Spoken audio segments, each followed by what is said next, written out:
It's quite the change of scenery from the surf and sand of Daytona Beach, Florida in the east to the cactus and sand of Phoenix, Arizona in the desert southwest. After opening the season in Daytona, NASCAR Nationwide Series teams and drivers have crossed the country to another traditional stop with a new spot on the calendar. Phoenix International Raceway now hosts the second event of the year. The short track feel of this mile oval ready to produce some excitement in its own style. This track has its share of favorites. Carl Edwards and Kyle Busch have won 6 of the last 7 here between them, but there are many drivers looking to change that tune, including one who knows this upset thing really can happen. Whoever wins, let's hope the fun factor's as high as it was at that finish in Daytona last Saturday. The green flag flies, and the 2011 NASCAR Nationwide Series season is green. The combination of this car and the new pavement has opened up these 2-car drafts. One of the guys that we thought would contend for the championship. We're totaled, Ernie. I mean, really totaled. Here comes Danica Patrick, and they're going after the race lead. Patrick is going to lead. White flag is out. Here we go. Who's going to win it at Daytona? Stewart and Castle are on the move. They are side by side for the lead. At the stripe, Tony Stewart does it. Baby. Well, that wild Daytona finish was followed a day later by another in which Trevor Bayne, all of 20 years old, placed himself on the national stage by winning the Daytona 500, driving for the famed Wood Brothers team. Despite his tender age, what a win for the ages it was. Who'll win today here at Phoenix International Raceway, the mile oval just to the southwest of downtown, where race number 2 of the NASCAR Nationwide Series season goes green in just a short while. You can figure that a whole lot more of the fans filing into the track today will be following Bayne in this race, especially the young ladies. It's not the Bieber factor, but the Bayne factor at work. No Bieber or Bayne factor, but we do have the Brad factor. There you go, baby. Inside the ESPN studio. Heartthrob to heartthrob. A little different haircut, but otherwise a remarkable resemblance. There we are, just outside of Turn 2 here in the Valley of the Sun. And welcome to NASCAR Countdown. Alan Bestwick with Rusty Wallace and Big Brad Daugherty. Daytona, the Nationwide Series race, the 500, the first race of the season. What got you fired up about last week? Everything. There was just so much hype. I mean, we haven't seen this hype, Brad, in a long, long time. Yeah. I mean, no doubt about one thing. On Monday, it was water cooler talk all across the United States about last week's races, the 300 to 500. We got a new winner. It was just awesome. I mean, I can't wait to this week now. And now the transition from that season opening day feel of Daytona into the heart of the season here at Phoenix. Why is or is not that transition difficult to make? Oh, it's not difficult because now we're going back to what these guys do best, what they started doing, short track racing, wheel to wheel, fender to fender, door to door, where the driver himself has an input into how this race finishes. Physically as well as mechanically, they both have to mesh to get a win on a short track. Driver introductions ongoing. Quick mention here, we are in the Valley of the Sun, but there is the possibility of a shower in the forecast. We should be good for the whole 200-lap distance today, but we'll be keeping an eye on the radar to keep you posted. The forecast calls for temperatures in the low 70s, a 10% chance of a scattered shower there. A few things popping up here and there on the radar, and as I mentioned, we'll keep an eye on that as we go throughout the day. We are closing in on the start of race number 2 of the NASCAR Nationwide Series season. There is one of the favorites for the day, Carl Edwards, Ryan Newman in the field as well. A lot more stories to talk to you about as the first race for the next generation car of the NASCAR Nationwide Series at this track unfolds. We'll talk more about the Daytona 500 winner Trevor Bayne next on NASCAR Countdown.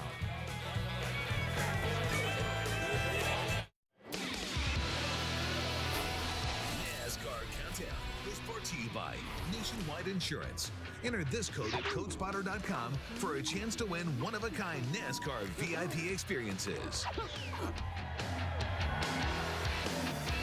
Certainly one of the featured players in today's NASCAR Nationwide Series race will be the driver of that car and that man, Trevor Bayne, the Daytona 500 winner, who certainly introduced himself to a lot of folks last Sunday, but he's part of this young generation that's been racing for a long time, in his case, since age 5. Wow. He's got a few karting championships, a title in the Allison Legacy Car Short Track Series, and he's been in this Nationwide Series for most of the past 2 seasons. He's still looking for his first win in this series.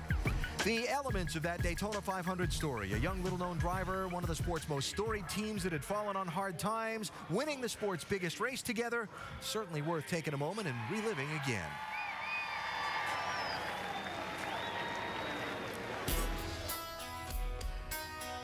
We're just about set to finally go racing here in 2011. The Daytona 500 is different than most races. It's just got a mystique about it. You can't really put it into words. Trevor Bayne making his first start for the Wood Brothers. The Wood Brothers are definitely an example of the way you should do things, the way you should treat people, the right way of doing whatever it is you do. It doesn't even have to be racing. One of the feel-good stories of the week so far has been young Trevor Bayne. Trevor's one of them people that when he walks into a room, things get better, lighter, brighter. He has a good heart. He's just a nice kid. Before the start of the race, I went to him and had him hold his hand straight out. Not one finger twitched. This kid is solid for his first Daytona 500. I would have been happy with the top 15. I really would have. Obviously, we come to every race to win it. We want to do that, but that's not our expectations. Trevor Bayne becomes the leader of the Daytona 500. And all of a sudden, the green was out. We just got to go like hell here when this thing comes out. 3 miles away from a win at Daytona, Trevor Bayne leads the field off turn number 4. I've never experienced adrenaline like that before. No matter what I was doing, what action sport, backflips on a wakeboard, whatever. You get that pump, but this was like an adrenaline that was overwhelming. Young Trevor Bayne driving for his life on the final lap of the Daytona 500. Here comes Carl Edwards. He's got momentum. David Gilliland giving him a shove to the inside of Labonte. Now Trevor Bayne will cross over the final time off 4. I never expected to win. Everything had gone too perfect the whole race, for it to keep going that way. Trevor Bayne playing defense. He's out in front at age 20. He's going to win the 53rd Daytona 500. Everybody likes to see new stars be born. We watched that happen with Trevor. Trevor Bayne gets the win for the Wood Brothers. It's been so long since we've won a race. It just felt like, okay, now we're back a part of the sport. Leonard Wood, one of the pioneers of NASCAR racing. He's going to run out and celebrate. Am I dreaming right now? Just to see the glow in his eyes, the big smile, and you're put back into 1976 again with a new kid, new car, but same racetrack. It's just like it was a time warp. It's just like everybody had a reunion, and then top it off, you get lucky and win the race. The Wood Brothers, they represent the fans that have been around the grassroots part of this racing a long, long time, mixed with this new kid, first time at Daytona. That's how dreams happen. To me, it's the biggest race that we've ever won or been a part of, ever. I knew where victory lane was, but I was just taking it in and waving and so excited that I just passed right by it and had to back up and turn in, but we'll definitely get a direct path to victory lane next time.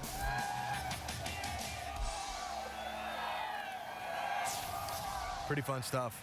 Trevor Bayne winning NASCAR's biggest race at age 20 prompted us to think about some other athletes who were youngest to win in other sports. How about Big Ben Roethlisberger, a Super Bowl winning quarterback at the age of 23? That's outstanding, and he's still doing it today. Little racing turn here, Rusty. Indianapolis 500, Troy Ruttman, age 22. Oh, yeah, man. When I was growing up, I heard all about this guy. It was a great story, him winning the 500, and the great family, big racing tradition in this family. Tiger in the Masters in 97. Boy, I tell you, one of the greatest golfers of all time. Outstanding 1997 Masters win. 21 years old at that time. Magic Johnson, just 20 years old when he was the MVP of the NBA Finals in 1980. Played center in those NBA Finals, and if I'd have been playing, he wouldn't have won it, but it's still an incredible accomplishment. I thought that was you, Brad. And Martina Hingis, the youngest to win a singles title in a tennis Grand Slam. She won the Australian Open at age 16 in 1997. General reaction from most people, Trevor seems like a nice, well-spoken kid. He is. By the way, the question most frequently asked this week from young females is, does he have a girlfriend? What was your reaction to his win, Rusty? My reaction was, oh my gosh, I can't believe this 20-year-old kid just won this big race at Daytona 500, a race that everybody in the world tries to, only a few can. But the other reaction, Alan, was, man, the sport really needed this. I mean, it was a great thing for the sport. And the other thing, this kid did not just luck up and win this race. Yeah. He qualified well. He ran good in the 150s. He obviously won the Daytona 500. He even earned it. He earned it at age 20. It was just an unbelievable story that I said earlier is water cooler talk that we'll still talk about for a long time. After making media appearances from coast to coast and meeting a lot of people and getting to do a lot of neat things, Bayne had to come back to the racetrack on Friday and begin practice and qualifying in both his Nationwide and Sprint Cup Series cars.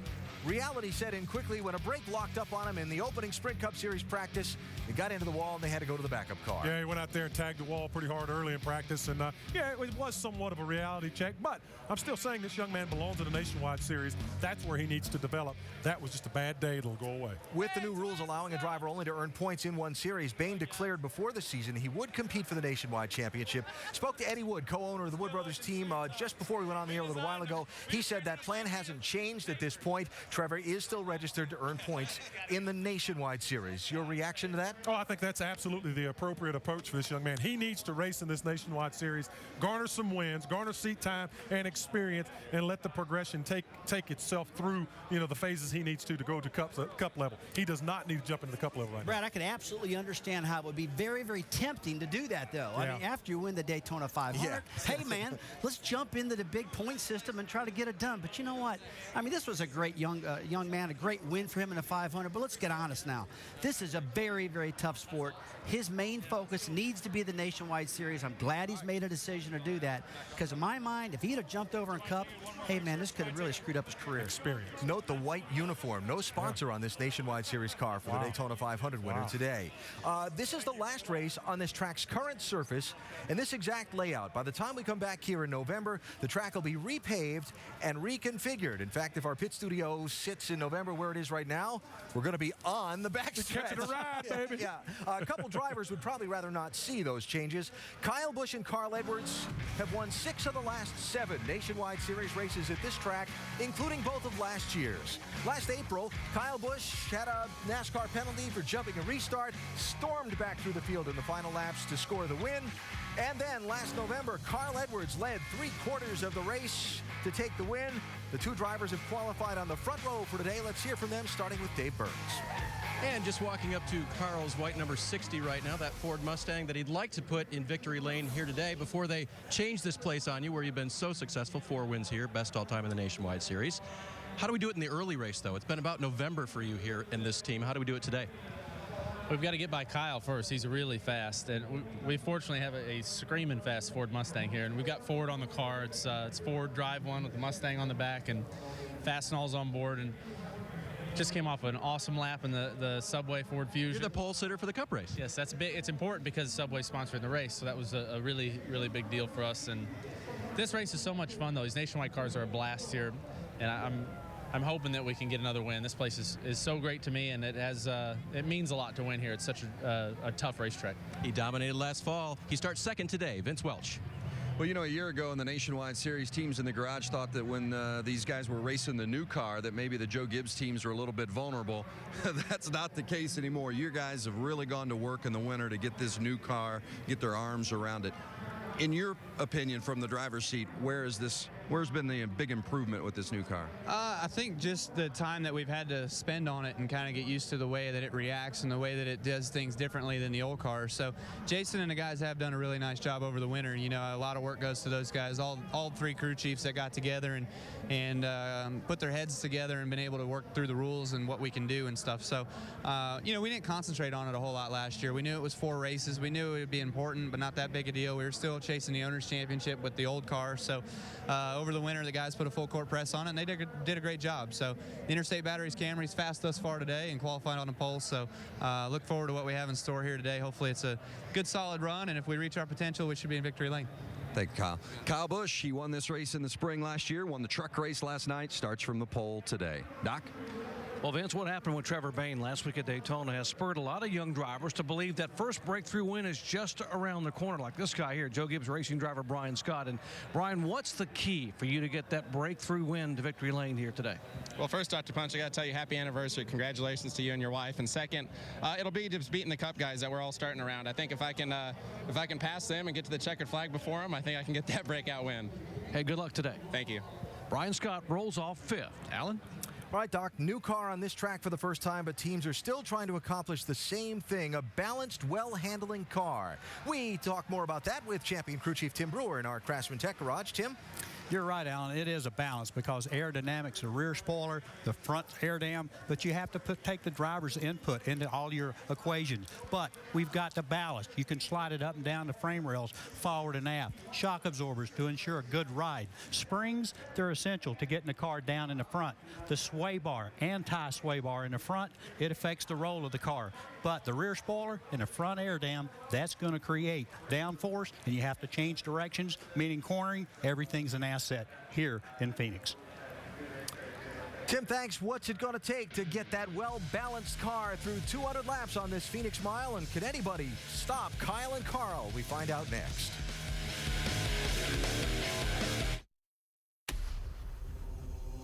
The path to racing prowess rises from the small towns of America. It is born in the dreams of drivers testing their will on local tracks for a chance of becoming one of the greatest in the world.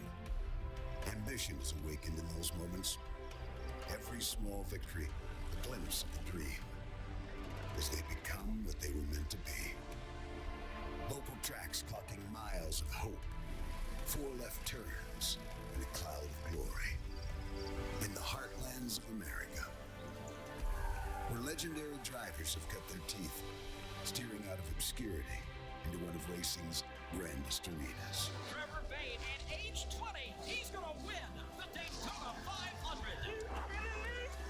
Young guns looking to prove their worth. Veterans pressing to realize their destiny once again. The fortitude to recapture that small-town local track spirit, to push themselves beyond the boundaries of a childhood fantasy, down the only victory lane that has ever mattered. Today, their road to glory starts on a 1-mile track long on dreams.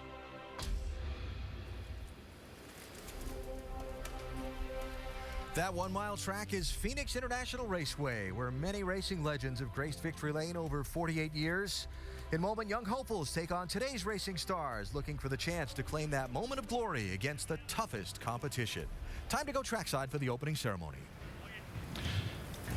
Please rise and remove your hats as the Marine Corps Recruiting Station from Phoenix presents our nation's colors. Please welcome Phoenix International Raceway Chaplain Ken Bowers as he offers today's invocation. Father, thank you for allowing us to be with you today for the excitement and the spirit at PIR.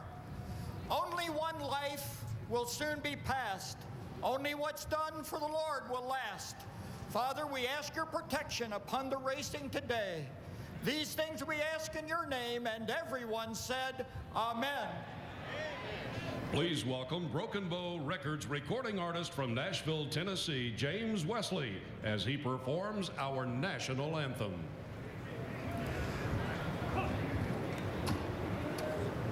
Oh, say, can you see by the dawn's early light what so proudly we held at the twilight's last gleaming, whose broad stripes and bright stars through the perilous fight o'er the ramparts we watched were so gallantly streaming, and the rockets' red glare, the bombs bursting in air, gave proof through the night that our flag was still there. Oh, say, does that star-spangled banner yet wave o'er the land of the free and the home of the brave?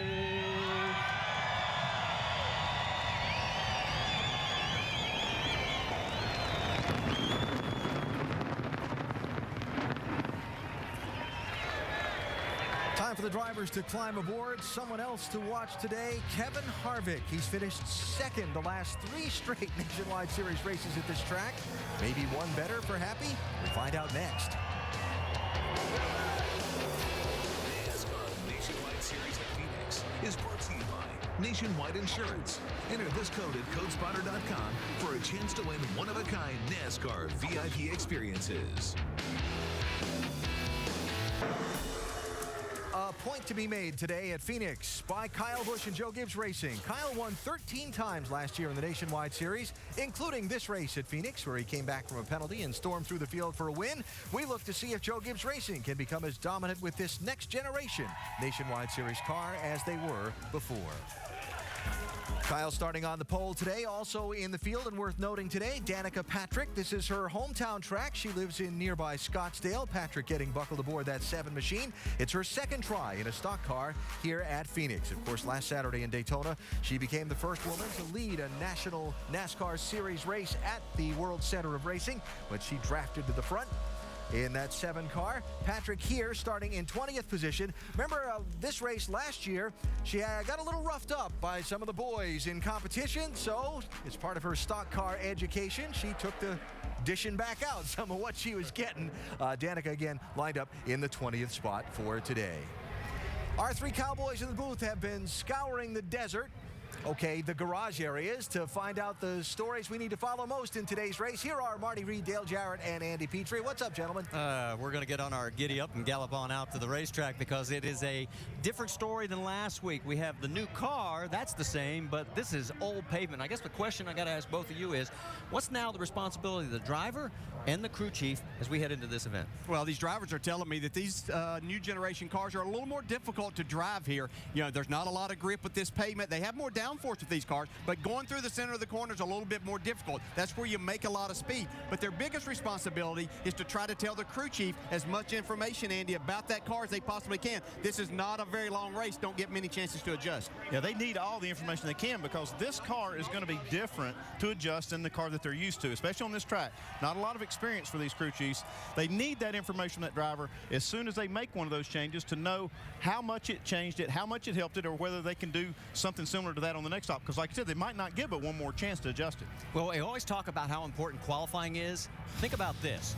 15 out of 18 races here at Phoenix in the Nationwide Series has been won by a car in the first 2 rows, including the last 9. So here are the guys starting 1st through 4th. So my question for each of you is, pick a guy outside the top 4 who you think might break this streak. Well, that's tough, Marty, because there's some heavy hitters in the top 4. But how about Trevor Bayne? I know there's a lot of people out there pulling for him to get that first Nationwide Series win, and all that momentum from Daytona might get him there. Yeah, it's going to be tough to beat those top 4, but I'm going back to the 9th spot. The guy that Alan mentioned finished second here 3 times in a row. Kevin Harvick might get it done today. And don't forget about Ryan Newman. He's going to be starting in the number 6 position. Let's go trackside because it's time to get the second race of the 2011 Nationwide Series underway. Race fans, please welcome back Director of Non-Perishable and General Merchandise of Bashas Supermarkets, Brian Roberts, and his father, Carl Roberts, as they deliver the most famous words in motorsports. Drivers, start your engines!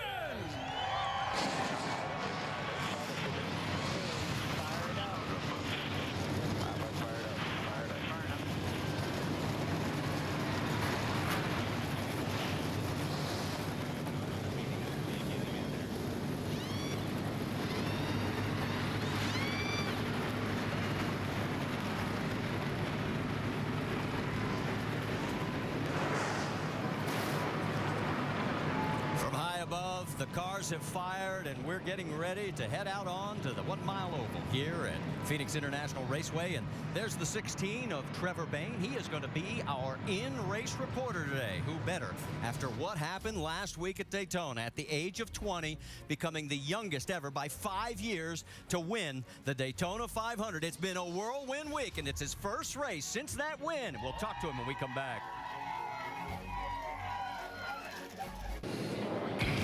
Earlier today, qualifying here at Phoenix International Raceway, and Joni Logano He put it in the number 3 spot with a time of just over 27 seconds at 133 miles an hour. In the number 2 position, the man who's going to start on pole in the Sprint Cup race, it's going to be Carl Edwards. 27.001 the time at 133.3 miles an hour. And for Kyle Busch, he is going to be starting on point in 26.8 seconds, 134.2 miles an hour. And he was the youngest pole sitter ever here when he was 19 years old, and here he is on point again. See the starting field across the top of your screen. It's 40 cars, and that's the first short field we've had since 2008. While the cars make their way out on the track, gives us a chance to talk to our in-race reporter, Trevor Bain. Let's do it, DJ. Hey, Trevor, Dale Jett, ESPN. You have a copy? Do yes, sir. Hey, Trevor, our first question today comes from our mailbag, and Brad in Crossville, Tennessee asked, do you now have more confidence to make a run at the Nationwide Series Championship after your win last week? It definitely helps, you know, and going back and forth between the Cup cars and the Nationwide cars here at Phoenix is a big help, too. I've got double track time of what I would normally get. So I would say that win gave us a little bit more confidence, and so does the seat time.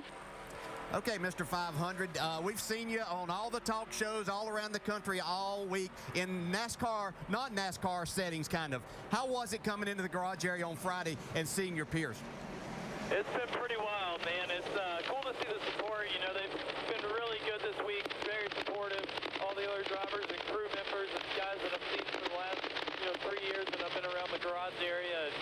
It's just been really awesome to be back in my office here. Okay, speaking of your office, this new car here at this racetrack, what have been the challenges that you've faced with it? Oh, the thing that we find in these Nationwide cars is rear grip. With the way that the new bodies are, you don't have a whole lot of side force on the rear, so that's going to be big to be able to complete passes, be able to turn down under somebody and still keep them hooked up. So I'd say it's the biggest issue that everybody's going to face.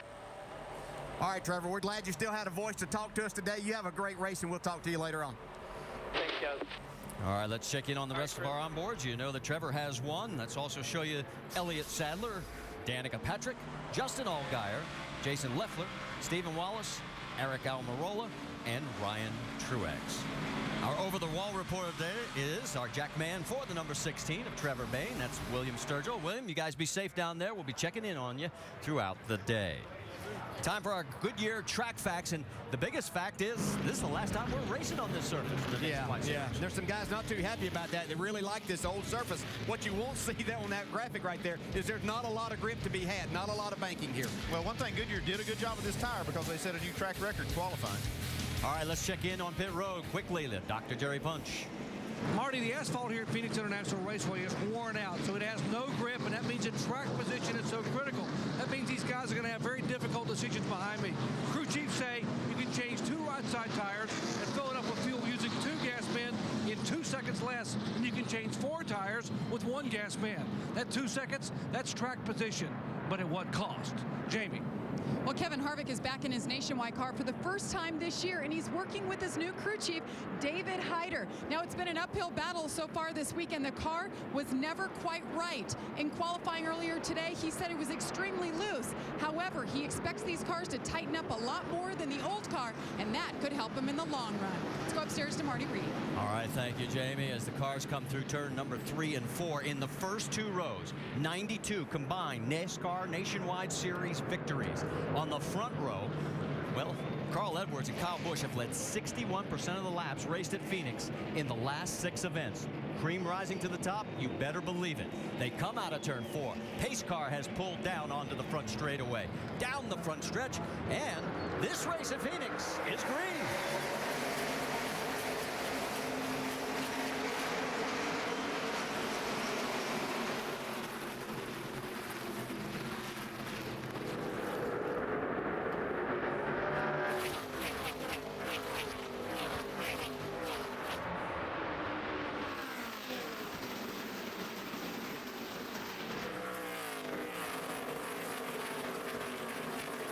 You heard Carl Edwards in the pre-race talk about how fast Kyle Busch was. You just got first lap pointed.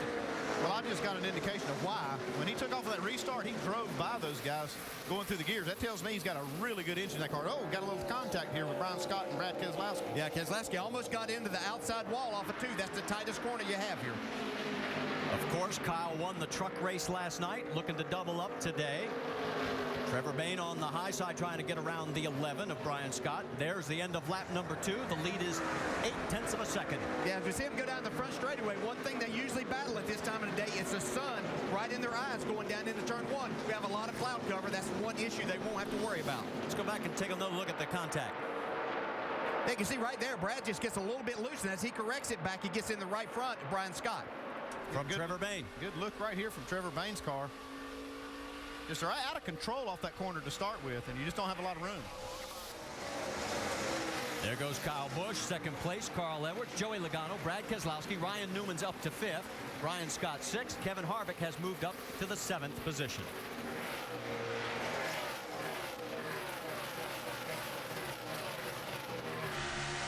On board right now with Stephen Wallace.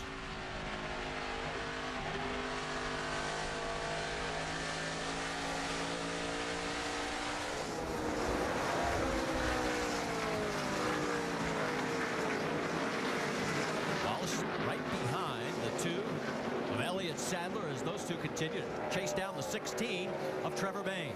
Yeah, 3 guys right here that we expect to battle for the Nationwide Series Championship this year. See, Trevor Bayne, he said he was struggling with rear grip. It looks like he still is. This car is a little different than the old car in that respect, and that was good insight that he gave us right before the race started. Stephen Wallace trying to get down underneath him. They head down into turn number 1. Roush Fenway teammate Ricky Stenhouse in the 6th coming up behind as well.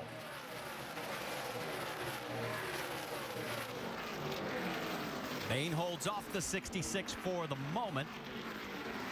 You can see it looks like Stephen Wallace's car is actually a little bit better. Can you get that run off the corner? That's where you really try to get position. But Stephen's car is really going through the center of the corner much better. Lower, he's not really having to fight it there. The story of Stephen's races last week, of course, both in Nationwide and in the 500. Tire failure as they had cut tires in both events. In fact, in Cup, he was running in 10th position when they lost that tire. He really did an excellent job driving. The 500, he was very impressive. You know, he stayed out of trouble all day, had himself in a position to get a top 10, then had a flat tire late in the event. Ricky Stenhouse, though, is trying to take the position away from him, and going down in the corner, he's got it. Ricky Stenhouse picking up where he left off last year. He was moving forward a lot. The last half of last season, we see him doing that here today. Stenhouse finished 9th in both races here last year. The only Nationwide driver with top 10s in both of those events. It's going to be interesting to see how these cars progress balance-wise as they put laps on them. The old car used to kind of get tighter the more you ran it. We'll see if this car does that too, or whether maybe it goes loose like, you know, Trevor was talking about maybe losing a little bit of rear grip. Here's third spot swapping. Brad Keselowski and Joey Logano. Keselowski in the 22. Yeah, it looks like that little tap in the wall didn't bother this car a little bit at all. Looked like maybe it's actually tightening up a little bit, Dave. Hey, DJ, he hasn't said that yet over the radio, but he's sure driving like it, isn't he? The spotter looked at it and said, you know what? It looks okay from up here. Just go ahead and drive it. And again, Brad has not said anything negative about that race car. I can see why. A couple of cars have brought it down pit road, headed for the wall, behind the wall. Kelly Byers is just pulling back out on the track after making an unscheduled stop. But Justin Marks, Brett Rowe have headed towards the garage area. Danica Patrick started 20th right now, moving up into the 18th position. Vince? Well, one of the things that Johnny Benson, who's been serving as driver coach this week for Danica Patrick, has stressed to her is the entry to your corner is going to help you when it comes to center off, and that's where they want to be good, from the center off. But you sometimes have to back up your corner on entry to make it better on the center off. It's one of the things they focused on throughout the course of the weekend. They like the way Danica's running here in the early going. Very steady. Marty? All right, thanks for the update. You see Eric Almirola also getting around Ryan Truex. Truex going in the wrong direction right now. Let's move back up front, check in on our race leader, because Kyle Busch has opened up a 1.3 second margin. Gives you an idea of what the gap really is, as Carl Edwards is in second, Brad Keselowski is in third, and now Busch, we can tell you, has just passed 600 career laps led here at Phoenix. Doc, what's the latest? Well, Carl Edwards said they are set up for long runs, Marty. Remember what you said a moment ago, a 1.3 second interval? Carl said for the first 7 to 10 to 12 laps, Kyle will pull away. Then he said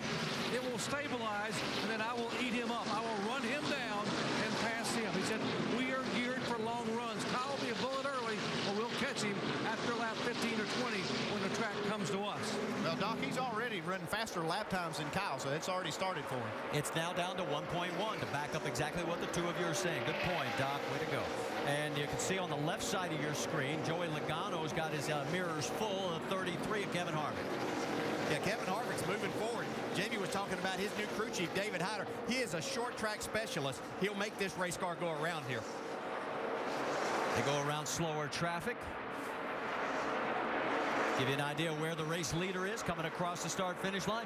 Kyle Busch has led all 13 laps. Here are now after 14 as he's just crossed the stripe again. There's your top 5 here at Phoenix. And the Knicks are going to be in a foul mood after losing to the Cavs a little bit earlier this week. Back here at Phoenix, after 20 laps, we can tell you Kyle Busch has now put 5 cars down a lap just since we went to commercial break. But look just behind him, closing down to less than half a second, is Carl Edwards. In third, 5 seconds back, is Brad Keselowski. Dave, what are you hearing on the 18? Well, Marty, until Carl Edwards started closing on him, there wasn't any discussion whatsoever for the leader. When Carl started moving in, crew chief Jason Ratcliffe said, "What do you need?" And then Kyle said, "I need more turn and more drive on this race car." So far, it's had plenty, but here comes Carl. Carl is closing. That's a hard thing to fix, too, to get the car to turn better. And he says more drive, that means more rear grip off the corner. Getting both of those in one adjustment is kind of hard to do. Well, he asked what he needed, so the driver just telling him. And you guys said in the pre-race, you got to tell me everything the first time. Yeah, you weren't giving me options and a number of things here. Look at how this is closing down. The Mustang of Carl Edwards is narrowing the gap as he goes around the 14 of Eric McClure, putting him a lap down in 29th position, so 28 cars on the lead lap. We now have 5 cars behind the wall: Long, LePage, Byers, Rowe, and Marks. There you see the 7 of Danica Patrick. She is running in the 18th position behind Kenny Wallace in that 09. Yeah, her teammate, that 88 car you see, the red car, Eric Almirola, passed her just a few laps ago. Looks like those cars are pretty close together. Yeah, but she's really doing a nice job. She's passed some cars and drivers that normally run pretty well at this racetrack. So been pretty impressed so far with the job that she's doing. Or Kenny Wallace, I should say, goes underneath Michael Annett. So Annett loses 2 positions in that lap. Danica's under attack now from Ryan Truex. He was going backwards. Now he's coming back forwards. And here is the 6 of Ricky Stenhouse, the 32 of Reed Sorensen. That is for 8th position.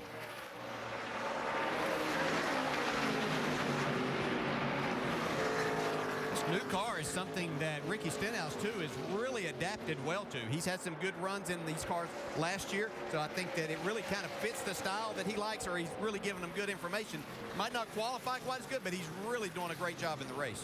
Well, I asked him yesterday, I said, any news? He said, yeah, I finally got my new Roush Mustang from Jack for winning Rookie of the Year honors. He says it's a slick piece. Here comes Ryan Truex around Danica Patrick. This is for 18th on the track. Yeah, Ryan Truex struggled a little bit at the start of the race, and I wonder if he might have started that car a little bit too loose, and now Andy may be tightening up and coming back to him a little bit. That's what it looks like. I mean, he's getting a good drive off the corner now, you can see. See Ryan trying to open up a little bit of ground now.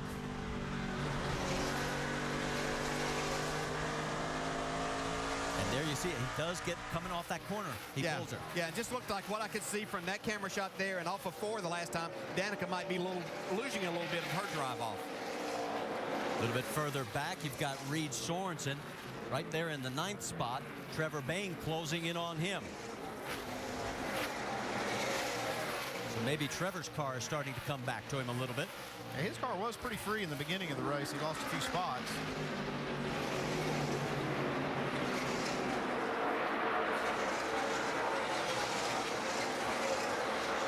Top of the hour, and if you're just happening to tune in, we want to let you know that there is our race leader, Kyle Busch. He's led all 28 laps that we have run so far since the drop of the green flag. His lead, though, has now gone back up to 1.2 seconds. Carl Edwards had been closing. In 3rd place is Brad Keselowski, with Kevin Harvick and Joey Logano rounding out your top 5. In 6th place, you've got Ryan Newman, but let's go up to speed with Nationwide Insurance. Jamie Little, update us on 7th place. That's right. That's Brian Scott making his 2nd start this year for Joe Gibbs Racing. He had that contact earlier on with Brad Keselowski, but no word from him. The car seems to be pretty good. The one complaint he has, he's over driving the corners, and you often hear that from the young drivers. So they're coaching him, telling him to back it up to go faster. Right behind him, Ricky Stenhouse Jr. coming off a solid run last week at Daytona. He feels pretty confident returning here to Phoenix. The car right now seems to be pretty good. Of course, he's been talking with his buddy Trevor Bayne this week. Trevor actually has been helping Ricky Stenhouse adjust all year long, and you see the 6th car there getting involved in some traffic. Let's go to Dave Burns. Back to Reed Sorensen, who during the first practice of the weekend spent a lot of laps on the track. A lot of laps, meaning among the front runners, he spent the most laps, 32 on the track, trying to get this race set up just right. So far for Reed, tight late exit and about as free as he can stand it, getting into the corner right there as he tries to hold off Trevor Bayne. Doc? Right behind is Trevor Bayne, and even before Trevor Bayne won the Daytona 500, he went to Disney World. And why? Because they went to test their Phoenix setup. This car went to Disney World, and they put Carl Edwards setup on it, which is what he is driving right now. Trevor says, I'm trying to feel the car. I'm moving the car around. The track is coming to me. Not as quickly as it came to Carl, but we are getting better lap after lap. Behind him, in the 11th position, will be Elliott Sadler. What a disappointing beginning last week in Daytona. Sadler slipped into a wreck early on, finished 38th, only because they worked really hard to get the car back on the racetrack. Elliott told me before he climbed in the car, said, what are you going to do today? He said, I'm going to do everything that 33 car does, Kevin Harvick, because that guy is really good here. Jamie. And behind him is Justin Allgaier in the 31, working with new crew chief this year, Jimmy Elledge, who comes over from the Cup Series. Jimmy told me it's been great being back here in the Nationwide Series. He said, though, they unloaded a brand new car yesterday, and they were just flat slow. They couldn't figure it out, but midway through 2nd practice, they found that sensitive button. The car has come to life. Right now, he's saying the car is tight. Marty? All right, thank you, Jamie. And as we've got the battle for the lead still widening again, Kyle Busch has opened up a 1.7-second margin over Carl Edwards. So what looked like he was going to make a battle for the lead has gone away, at least for the moment, the longer this run goes. Battle for 13th right there as Jason Leffler gets around the 66 of Stephen Wallace. Total of 23 cars right now on the lead lap. There's your top 5. We have been lean, mean, and green for all 35 of 200 so far here at Phoenix. Back here at Phoenix International Raceway, where we've completed 40 laps non-stop, and you can see Kyle Busch is closing on Danica Patrick. Kyle leads 1.7 seconds over Carl Edwards. Danica running in 18th position. Gives you an idea just how good this number 18 Camry for Joe Gibbs Racing has been today. He has led every single lap. 5 cars are now officially out of the race, all parked. Long, LePage, Byers, Rowe, and Marks. Let's listen in on the 18 radio.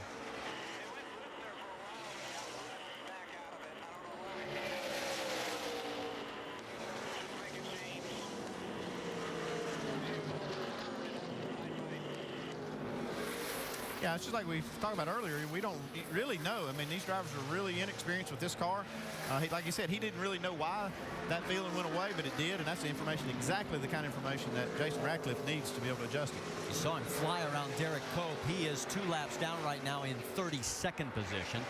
And Kyle is trying to make it his own little playground right now. 1.7 seconds back to the 60 of Carl Edwards. Kevin Harvick is 8 seconds behind in 3rd place.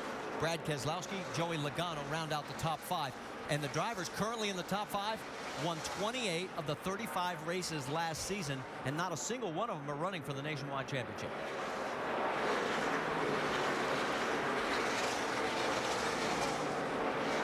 Kyle Busch keeps knocking the laps down. We're going to step aside for just a moment. After 44 of 200, he's led every single one of them.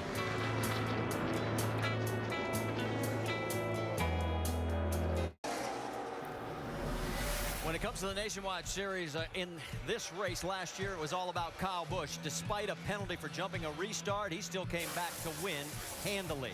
And right now, he is in control again today. We have knocked down a quarter of this race, 50 of 200 laps, and there's only been one leader, and you're looking at him, the 18 of Kyle Busch, and he is trying to make it 2 in a row. In fact, last night his Kyle Busch Foundation brought 80 kids from Sunshine Acres home here in the Phoenix area to the to the Camping World Truck Series race, and he didn't let them down.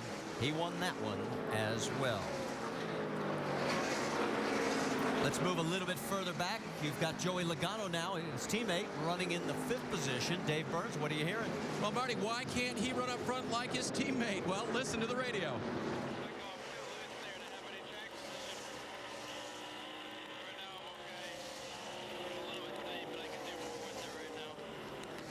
He's feeding that information to his new crew chief in 2011, Adam Stevens, and that communication is very important because Stevens now has to figure out what to do with what Joey's telling him.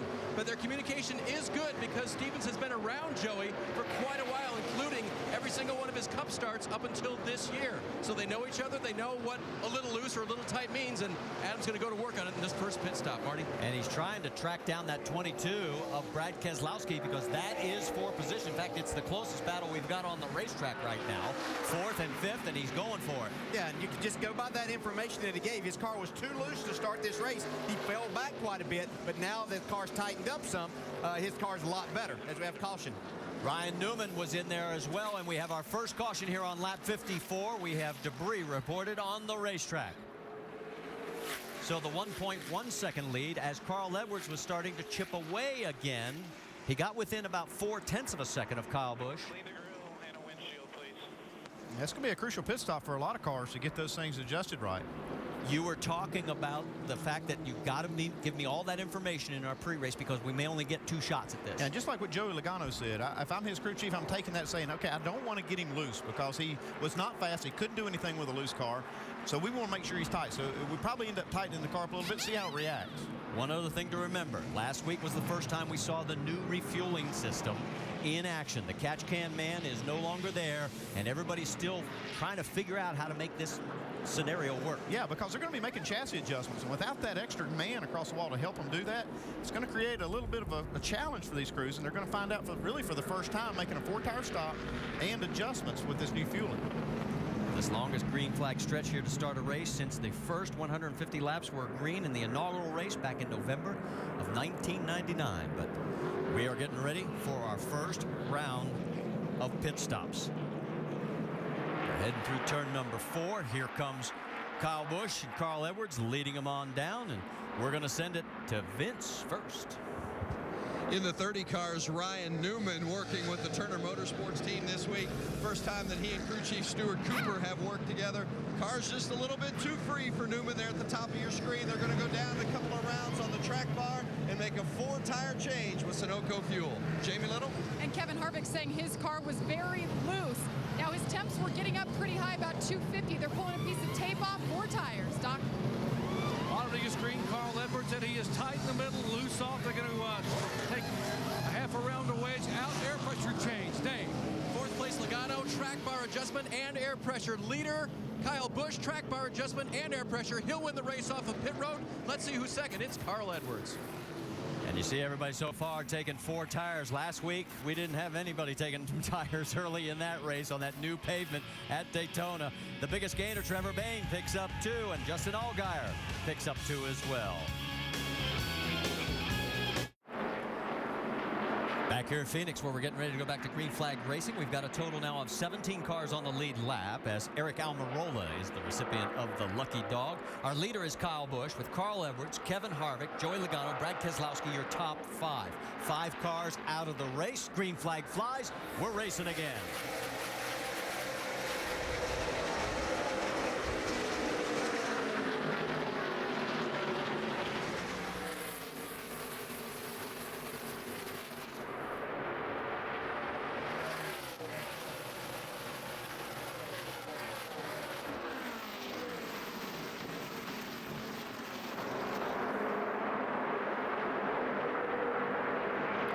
Newman on the high side, but just like we saw at the start of the race, guys, the 18 just fired out. I mean, he's gone on those restarts. Yeah, we know that he's always been good, but it's just like he's got this thing so hooked up. He carries so much speed through the center, and then that just carries a lot of speed down the straightaway as he gets back to the throttle hard. Carl Edwards is running in second place with Kevin Harvick and Ryan Newman right there in the 30 and 33. 22 of Brad Keselowski right behind them, then Joey Logano in the 20 and Trevor Bayne in the 16. Ryan Newman, you see him make that move on Harvick. He knows that he needs to strike really quick on these restarts to try to get some of that track position, because your car just drives better when you're up there in a little better track position. Well, one of the things we heard during the break, we were listening in on the radio, Kevin Harvick was reporting higher water temperatures. We've got a lot of wind here, about 25 to 30 degrees. Let's go ahead and listen in on that radio conversation.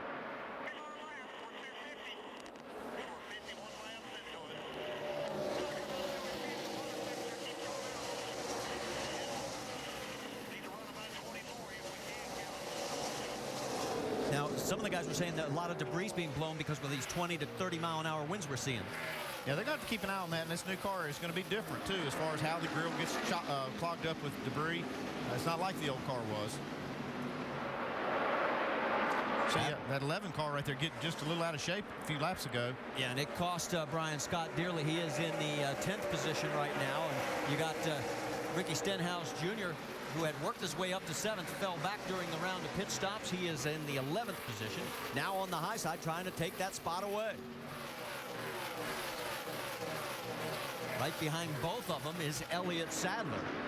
Talked to Elliott yesterday after the disappointment at Daytona. He said, look, if we could come out of here with 2 top 5s, it'd be great for morale. It'd be great for everything. And it's real early in the chase. I'm not worried about the points all that much yet. Yeah, and I'll mention the 99 there, too. Ryan Truex, you talk about Eric Almirola getting the lucky dog, but Ryan Truex did a great job of staying on the lead lap. He was the next car to get lapped, but ran hard enough to be able to stay in front. Yeah, let's get somebody else to call. Kenny Wallace in that 09, he's working all over Elliott Sadler right now, having a good race. Just in case you're interested, that 7 car of Danica Patrick is in the lucky dog position right now in 18th position. The first car 1 lap down. But the 62 of Michael Annett, that is for position, and he is knocking on the door. Yeah, rubbing on the rear bumper there a little bit. Got her a little bit out of shape. Couldn't get back to the throttle like she wanted. Now he's going to try to take that spot away. She needs to race hard to try to stay in that spot. Annett's got the low line, heading down towards 3. His teammate, Stephen Wallace, has his hands full with the 2 of Elliott Sadler. And the 99, here comes Ryan Truex underneath Sadler. Yeah, looks like Elliott's really struggling with his car on these restarts on the initial go-to. Don't know if that's air pressure related or if they just have the car a little too loose to start with. You see, Annett has gotten around Danica Patrick for that lucky dog spot. Let's get an update on the 99. How about it, Doc? Well, guys, Ryan Truex, this is the kind of racetrack he grew up on. Flat, not a lot of grip, like New Hampshire. He said he won both the races at New Hampshire in the L&M Pro Series East last year. But the car was very, very tight at the beginning of the race. They made a major track bar adjustment, air pressure in 4 tires, and now it's a much better race car for the 18-year-old Ryan Truex. Truex right now has Michael Annett closing on him. You can see the proximity from high above. We go on board.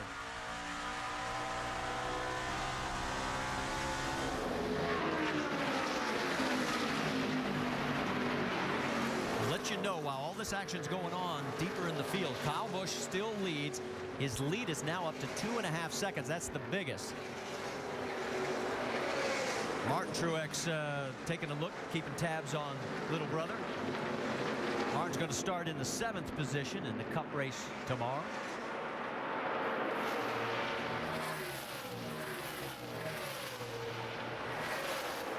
Well, Ryan keeps running smoothly. Let's move back up front because Kyle Busch is leading Carl Edwards 2.4 seconds. It's 4 seconds back to 3rd place, who's now Ryan Newman. Live coverage of the Bashas Supermarkets 200 coming your way from Phoenix. Make sure to go to NASCAR.com for all your latest NASCAR information. There's your leader, Kyle Busch, out in front of Carl Edwards by 2.3 seconds. ESPN, the home court of college hoops, continues with the Saturday primetime game tonight. Nolan Smith, Kyle Singler, and the Duke Blue Devils, Quiet Brad, look for a road win against Malcolm Delaney and the Virginia Tech Hokies. It's Saturday primetime presented by DirecTV, part of Judgment Week presented by the Movie Battle Los Angeles at ESPN 9 Eastern. This game also available online at ESPN3.com and on your phone. From the ESPN pit studio, Alan, Rusty, and Brad riding on board with Eric Almirola in the 88 car. Got the free pass at that last caution, Vince. He's running 17th. He is indeed. That's picked up 8 spots. They've been struggling a bit this weekend, so at least they're going in the right direction, but he was really banging the splitter hard in the initial stint here. So when they brought him in, they changed the tires on it, gave him 4 fresh ones, a couple of rounds, a round and a half in the front jack bolt because he said it was so tight and banging the splitter, handling much better now for Eric Almirola. All right, thanks, Vince. So as we go back to the leader, Kyle Busch, on Countdown, a couple of themes for this race we talked about earlier. The nationwide teams running this next generation car at Phoenix for the first time and the fact-finding mission they'd be on. And Joe Gibbs Racing, where did they stand with this new car? It looks like they stand pretty good, Rusty. Well, they're standing pretty good right now. In fact, he is everybody's worry. He's the worst nightmare out there for the rest of these guys. I mean, they're thinking maybe they can catch this 18 car, but he's putting it on them again, Brad. I mean, lap after lap, he's the fastest guy out there, and I kind of thought that he wouldn't be this quick. Oh, I did too. I mean, so much for this car equalizing the field somewhat. I mean, Kyle Busch is picking up where he left off from last year, just completely dominating this race, driving off. He's got Kevin Harvick and Brad Keselowski almost 7.5 seconds behind him. Harvick running in 4th, Keselowski running in 5th, going past the 28th car to put another lap down on that machine. Now, looking farther back, the 3rd place driver, Ryan Newman, moved around Kevin Harvick after that last restart, after Harvick and Carl Edwards were side by side for a couple laps. Now Ryan Newman up to 3rd, making a one-off start here at a track where he was the Cup Series race winner this weekend of a year ago in that first race. Ryan getting a feel for this new Nationwide Series car. Yeah, and he's doing a really good job driving this car for Turner. It's handling real well right now. They're learning a lot when it comes to air pressures and settings for the big race tomorrow here in Phoenix. But Stuart Cooper there looking on as crew chief, thinking, man, it's going good for me right now, Brad. Yeah, it is. I mean, he's running quick lap times. He's second quick on the racetrack. And last lap, he was the quickest car on the racetrack. So hopefully he can march down and climb on the back of Carl Edwards and claw his way up to Kyle Busch and make a race out of this.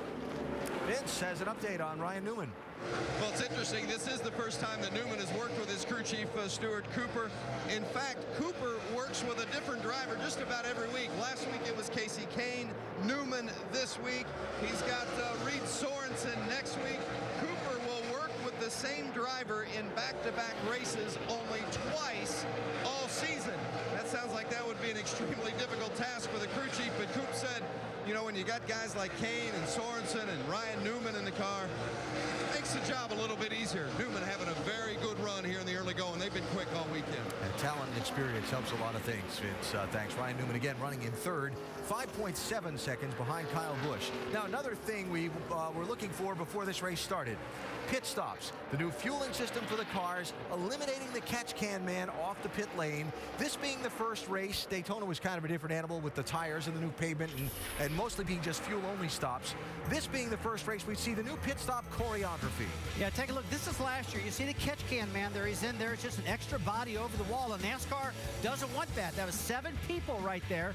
This year, they're going back to 6. Yeah, you see him put a little crank in the right rear. He comes over, puts a little crank in the left rear. He's doing it all back here in his catch can. So that was the guy that did all the adjusting last year. Well, he's out this year. So there's the rear tire carrier on Carl Edwards' pit stop. They've all got to do a little different job this time because there is no catch can man, like I said. See this right there? He's making an adjustment on the track bar. In fact, that was a wedge. The thing that looks so cool, though, the back of the car is real clean now. That catch can guy is not there. I think it's much safer. So a little bit different pit stop choreography that the team's adjusting to. Pit stops on that one for most of the leaders in the 14-15 second bracket in the only pit stop that's been had in this race so far. Race number 2 of the NASCAR Nationwide Series 2011 unfolding at Phoenix International Raceway. We're just shy of halfway. Kyle Busch has led every lap so far of the 84 that have been run. Cars on the lead lap. At the moment, there are 17 of them. And we've only had the one yellow flag that came out at lap 53 for debris on the racetrack. Kyle with a 3-second lead over second place Carl Edwards, riding on board with Justin Allgaier a little bit farther back in the field. Allgaier running in 10th, trying to take 9th away from Ricky Stenhouse Jr. It is Busch, Edwards, Newman, Harvick, and Keselowski, your top 5.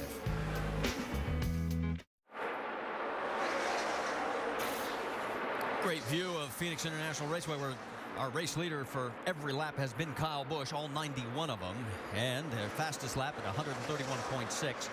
And Trevor Bayne, of course, everybody's interested in Trevor after winning the 500. He's currently running in 7th. We have a total of 17 cars on the lead lap. Jennifer Jo Cobb has just taken her car off the track. She's not officially out of the race, but 5 cars are. The lead right now for Kyle Busch is 3 seconds over Carl Edwards, and then over the 30 of Ryan Newman, it's 8.8 seconds. And then in 4th place, 9.6 seconds back, is the 33 of Kevin Harvick. What's the latest you're hearing, Jamie? Well, Marty, we heard Alan Bestwick talking about the teams adjusting to all these changes on these cars. Well, they're trying to learn what to do to make the cars better, and it's not working. Not one car in my section is happy with the adjustments they made on that first round of pit stops. The 33 included. Kevin Harvick, they made 1 round of wedge in the left rear. Kevin said that was the wrong thing to do, a bad adjustment. I am barely hanging on. Dave? Jamie, I'm with the stack of tires that came off of Brad Keselowski's car. What an adventure. Remember he said there was no big deal with the contact on the track? Well, this on the top here, you can see this was a contact with the other car on the racetrack, not just the wall. And then the caution was for debris. Guess who might have hit it? And then if you go down to the bottom of the stack, you get the right front tire on Brad Keselowski's car. Cords showing on that tire. What a stack to take off that car. Good thing they got it off. Tim Brewer, you're in the Craftsman Tech Garage. For that right front, what's the best way to cut back on the abuse? Well, you can do several different things. Air pressure, camera initially, but still yet. Right now, the only adjustment you can make inside the car, you got to get some of that brake off the right front. So by manipulating this knob right here, Dave, you come out and you change the brake bias. By meaning brake bias, the balance between the front wheels and the rear wheels. And if you turn the knob and put more brake to the rear of the car, you're going to relieve a little bit of that pressure on that right front tire. Guys? All right, thank you, Tim. Keselowski, 10 seconds behind the race leader right now, running in the 5th position. Right behind him, a pretty good battle starting to shade up. Joey Logano and Trevor Bayne. And a little further back, you can see Elliott Sadler, Kenny Wallace, and Wallace having a great run. They're 11th and 12th. Yeah, Kenny Wallace has been running really well. He ran a lot of these cars down past him, but now you see Elliott Sadler's car kind of coming back to life after kind of struggling after that restart. You saw the 70 of Shelby Howard let you know that he is in 27th position, 2 laps down. Vince, give us an update on that 09. I'll tell you what, there may be faster cars out there. Kenny Wallace is running in that about 6th to 10th in terms of lap times, but I don't think you'll have anybody out there that's having any more fun. He and crew chief Scott Zipadelli have really hit on something here. Kenny a moment ago came on the radio and said, I'm having the time of my life. This car is hauling. Kenny Wallace likes the car, is having a lot of fun. Things are going well for the 09 here in the early going, running right about 10th or 11th right now. Doc? And Elliott Sadler there in the 2 car was hoping to have a very good run today. And when early on the car was so loose he couldn't drive it, and they made an adjustment. They made a wedge adjustment, air pressure, 4 tires. He said, but the adjustment helped a little bit, and now it has gone the other way. He said the front end is sliding. It is very loose. He said the car is just bad. I'm doing everything I can out here. I just can't move up. Maybe the next stop they can make another change there on the 2 car. Well, Elliott's best finish here was 2nd back in the April race of 2005. He's raced here in the Nationwide Series 4 times prior. Danica Patrick about to go 2 laps down. As you can see from her onboard camera, she is in 20th position. Talked to Tony Uri right before the start of the race. He said if we can finish top 20, he'd be happy with that for the 7 car. She's not doing a bad job. It's just that Kyle Busch is driving in this race and putting a lot of people a lap down and 2 laps down.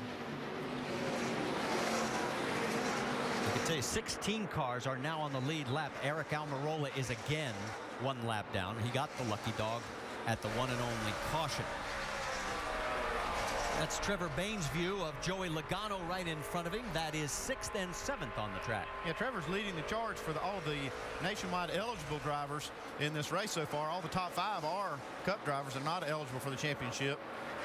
Yeah, it doesn't look like Logano really improved his car. I don't know what adjustments they made on that car exactly, but it hasn't really improved from what they had on the first time. They really picked up a lot of speed as the laps wound down in that first run, but it doesn't look like that's the case here. May have gotten it a little too tight because he was loose to start with. Well, let's find out. Dave, what are you hearing about the 20? It's funny you should say that because Joey's comments about 10 laps ago were, it feels good, but where's the speed? He just can't figure out where the speed might be in adjusting this race car. They made a track bar adjustment, little air pressure adjustment. The balance is okay, but they're thinking about maybe coming up on air pressures all the way around just to try to give a little bit more of a boost. Well, sometimes though, that feeling of that comfort can slow the car down, and that, the input that we heard from Joey was that he needed the car to be a little bit tighter. This is something maybe they just learned, that making the car tighter is slower. Darrell Waltrip told me a long time ago when I first was getting started racing, I was asking him about my car. He said, well, tell me about it. I said, well, it actually feels pretty good. He said, there's your first problem. A lot of times to go fast, it doesn't feel that good. Well, we've passed halfway, got 98 laps to go. Kyle Busch has still led every single lap today. But as you can see from this view, a little good action going on between these two. Certainly not the two-car tandems that we saw at Daytona. They're trying to reenact that to pick up a little speed here, but not going to quite work here at Phoenix. Now 97 laps to go, and for Trevor Bayne, he is carrying the flag of the nationwide eligible for the championship drivers. He's in 7th spot right now, and it's still everybody chasing Kyle Busch with Carl Edwards 2nd, Ryan Newman 3rd, Kevin Harvick 4th, and Brad Keselowski in the number 5 slot.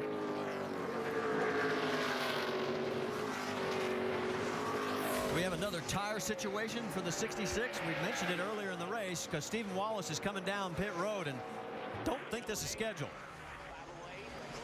Doc, what can you tell us? Yeah, right rear tire, guys. He had a right rear tire go down in practice. He said the cars are so tight, he's having to completely turn the steering wheel left and slide the car in the corner. It will not turn, and they have just worn that right rear tire off the car. Steven's so excited about what this day would mean. 4 tires, he is down and away. Well, you hear him talking about how the car's tight, but he wore the right rear tire out. And just as that happens, the 22 of Brad Keselowski's into the wall. Now, that might be some of that right front tire that they had with the problem they had earlier. That could definitely be a problem and an issue for them here. Our second caution here at lap number 106. Now, remember last week when he finished 3rd at the Daytona due to that crash, it ended his nationwide series streak of 102 races running at the finish.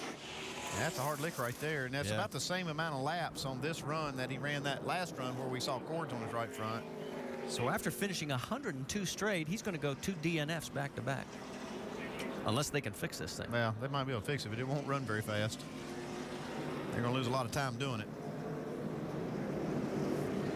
Stephen Wallace is back in. We can tell you Mike Wallace, he's got a flat right front tire as well. So all of a sudden, tires becoming a bit of an issue. There it is. You can see it. But these new cars, they have to use more brake on these cars, and that can create more issues, especially on the right front tire.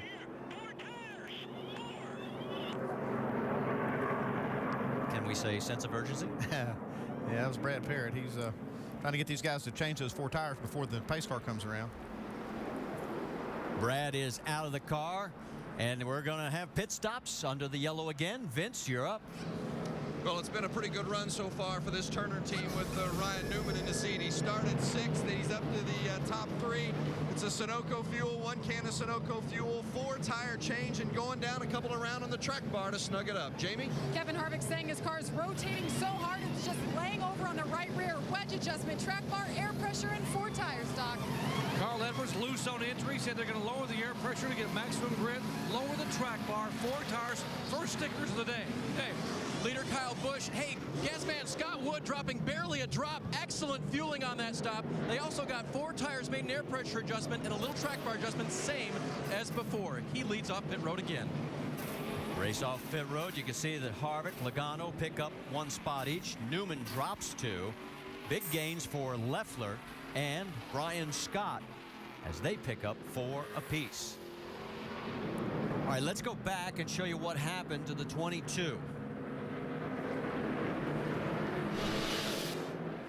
Yeah, this is coming out of turn 4. This is where you have the most load on the car right here. You see that tire, let's go straight into the wall.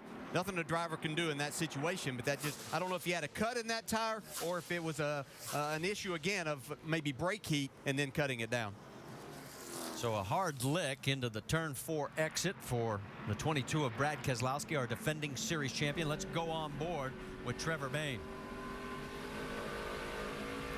Yeah, you can see just up ahead.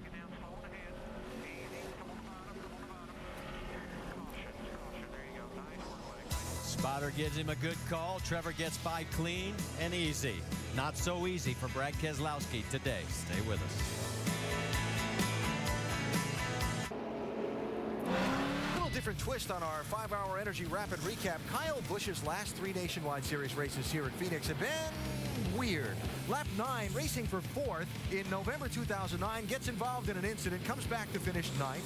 This is last spring, last April, a restart at lap 137, where NASCAR says after an accident behind Kyle, when they felt like he maybe brake checked the field, that Brad Keselowski's the leader. On the next restart, Kyle takes off. He gets penalized, storms back through the field to win the race. He's went through a lot at this particular racetrack, but he loves this place. As you can see now, it's been dominating all day long, but tell you what, Brad, I mean, this guy's went through everything. Spinning the infield, jumping restarts, all kind of stuff, but he still gets it done. Fall 2010, we have a little hole in the tire, a little flat tire issue. He has seen a myriad of problems at this racetrack, but one thing for sure, he is on his game today. Well, all of that leading up to the event today where Kyle Busch has led every one of the 111 laps run so far. Last night in the NASCAR Camping World Truck Series race, he led 107 laps en route to victory lane. Wow. He's got 89 more to go here today as we go upstairs to Marty, DJ, and Andy. Are you feeling the deja vu? Well, and don't forget, he's the only one to ever sweep an entire weekend. Did it last fall at Bristol, winning all 3 National Touring Series races that weekend.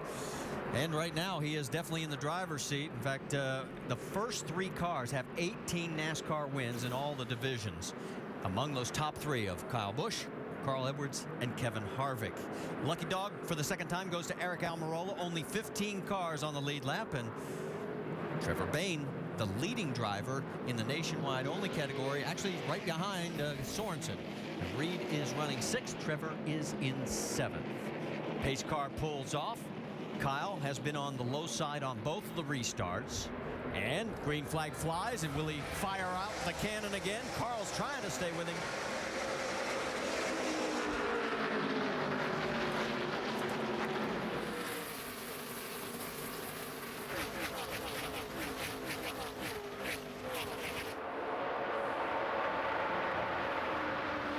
How many times have we seen this scenario? 3 to be exact. Carl did a good job on the start. The initial start, he stayed right with him going through the gears, but as soon as they hit that corner, that 18 car was gone. Joey Logano's got his hands full with Ryan Newman in the 30, Logano in the 20. Right behind him, Reed Sorensen, Trevor Bayne. Sorensen in the 32, going to follow his Turner teammate. Yeah, these Turner guys look like that they've made some good adjustments on their race cars. Maybe a little better than everybody else. See Trevor Bayne a little out of shape there in the middle of 3. That opened the door for Leffler. In fact, the crew has nicknamed him Left Turn. That's what's on top of the door instead of his name. See, once again, Joey Logano struggling on this, the restarts here. Just can't seem to get that car up to speed. It's amazing that his car can be like that, and Kyle Busch's just takes off and runs and hides from everybody. Logano side by side with the 32 of Reed Sorensen. Now, I know we give Kyle Busch a lot of credit, but, you know, we were talking about this car equalizing him. Maybe it's time that we say it might not be the car, it might just be Kyle Busch. Might be. Well, I asked Brian Scott, do you guys feel like you lost your advantage? Everybody says it was an aero deal for the Joe Gibbs Racing Machines. He goes, no, they've always had the better drivers. And he says, I want to be one of them. Yeah, but Joey Logano has beaten Kyle Busch toe-to-toe. So, you know, today his car is just not quite as good as the 18. Well, that 32 car has now cleared that 2-car race that was going on. Let's get an update on the 32. How about it, Dave? And Marty, a good chance that he'll be the championship leader leaving Phoenix this weekend. Remember, he's one of the regulars who's going to run for this championship. So that change they made on the first pit stop worked well. Reed said, I need some more of that. And they did another bit of wedge and air pressure for Reed on that run, and he's making up time. You're right. If he can hold on, he would be the points leader in the Nationwide Championship ahead of Trevor Bayne and the 38 of Jason Leffler. All right, Brad Keselowski is out of this race, and Vince is caught up with him. Tough break for last year's season champion, running 5th in this race. Tire goes down, hit the wall. Did you have any warning at all that it was coming? Yeah, about like a split second before I hit the wall. Just really unfortunate. I think we had a decent car today. Our discount tire Challenger was, decent. It wasn't quite what we want to run with 18 and a 60, but certainly don't want to be back here in the garage. Not going to learn anything that way. So I have to go look at it and see what happened. This is the new car for the Nationwide Series, and we brought a new tire to the track this weekend. So, you get one set of tires in practice to figure it out, and we missed it. So, I wish we had more opportunities, but I wouldn't be surprised if you see more tire failures during the weekend. Yeah. Glad you're okay. Good luck tomorrow, Brad. Marty? Well, the last time Brad had DNFs in consecutive races, Las Vegas and California back in 2008. That's when he started that record 102 race run. Last 3 cars on the lead lap, and you're looking at them as it is Stenhouse, Almirola, and Sadler. Ryan Truex in front of Elliott. He's running in the 12th spot, leading that pack. Well, Elliott has just not been able to go on the restarts, and actually for quite a few laps after that. See right here, these other 2 cars, Eric Almirola and Ricky Stenhouse, taking advantage of that. Yeah, it literally takes 20 to 25 laps for Elliott's car to come in, which is a little longer than some of these others. That could get him in trouble because they started so far back on this restart after having to make enough extra pit stops, gets extra fuel in. Yeah, you can kind of get away with that if you can start up there in top 3 or 4. Your car doesn't go quite as good on restarts. You fall back a little and then come back. But when you start at the tail end, you can't afford to lose any. Well, we had a chance to sit down with Elliott about the disappointment of last week at Daytona. How do you rebound from that? Let's get working together. Let's get some momentum. Let's get this thing going in the right direction. So as far as using Daytona to go to another track, not really. As far as just taking what we've learned, as far as the disappointment from it, let's turn that around, make it into a positive. Let's get some momentum going. Let's get this sense of urgency up a little bit for the next couple weeks, and let's go do some racing. Elliott told me Ernie Cope, his crew chief, called him the Sunday morning after the race. He said, hey, I'm just, he was pumping him up, letting him know, we're behind you. He said, I haven't had a conversation like that with any crew chief in the last 3 years. He said, man, it just lifted me right up. So right now, Elliott Sadler running in 15th position. He's the last car on the lead lap, and Kyle Busch is trying to make this his own show for the 2nd day in a row. He won the truck race, and he's on his way to another one here. Welcome back to the Bashas Supermarkets 200 at Phoenix. Make sure to go to NASCAR.com for all your latest NASCAR information. While we got a quick moment, while Kyle Busch continues to lead by over a half a second, let's talk about the calendar. Craig and O'Reilly Auto Parts NHRA Winter Nationals. The season kicks off qualifying tonight at 11 Eastern on ESPN2. And yes, they did get some runs in today, despite the rain over there. Finals are tomorrow, and it's supposed to be a beautiful day, 7 Eastern on ESPN2. NASCAR Now tomorrow at 9 a.m. and again at Monday at 5 Eastern, both of those on ESPN2. And then next Saturday, the NASCAR Nationwide Series, race number 3 from Las Vegas will be over on ABC starting at 2:30 Eastern. Well, you're on board the, whoa, and as he goes flying around Jennifer Joe Cobb, he has to check up just for a moment. That is Jason Leffler, one of the Steve Turner Motorsports entries, and there is the man who has put together this team. And these cars are all new, just like all of them, but I mean, they are so pristine. When you look underneath, the detail is absolutely incredible. Yeah, he needs to be smiling a little bit more. He's got all 4 cars in the top 11 here. They've made good adjustments. Drivers are doing a great job. See Ryan Newman up in 4th, Sorensen 5th, Allgaier 10th, Jason Leffler 11th. That's a pretty strong day. And why don't we go nationwide up to speed on the Turner Motorsports cars and update it, Vince?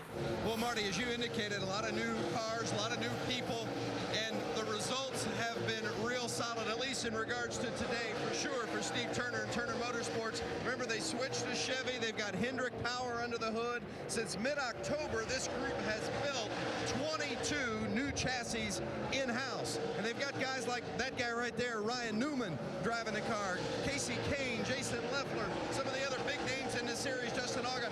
They have a first-class operation. We're going to talk a lot about these guys this season. Dave Burns?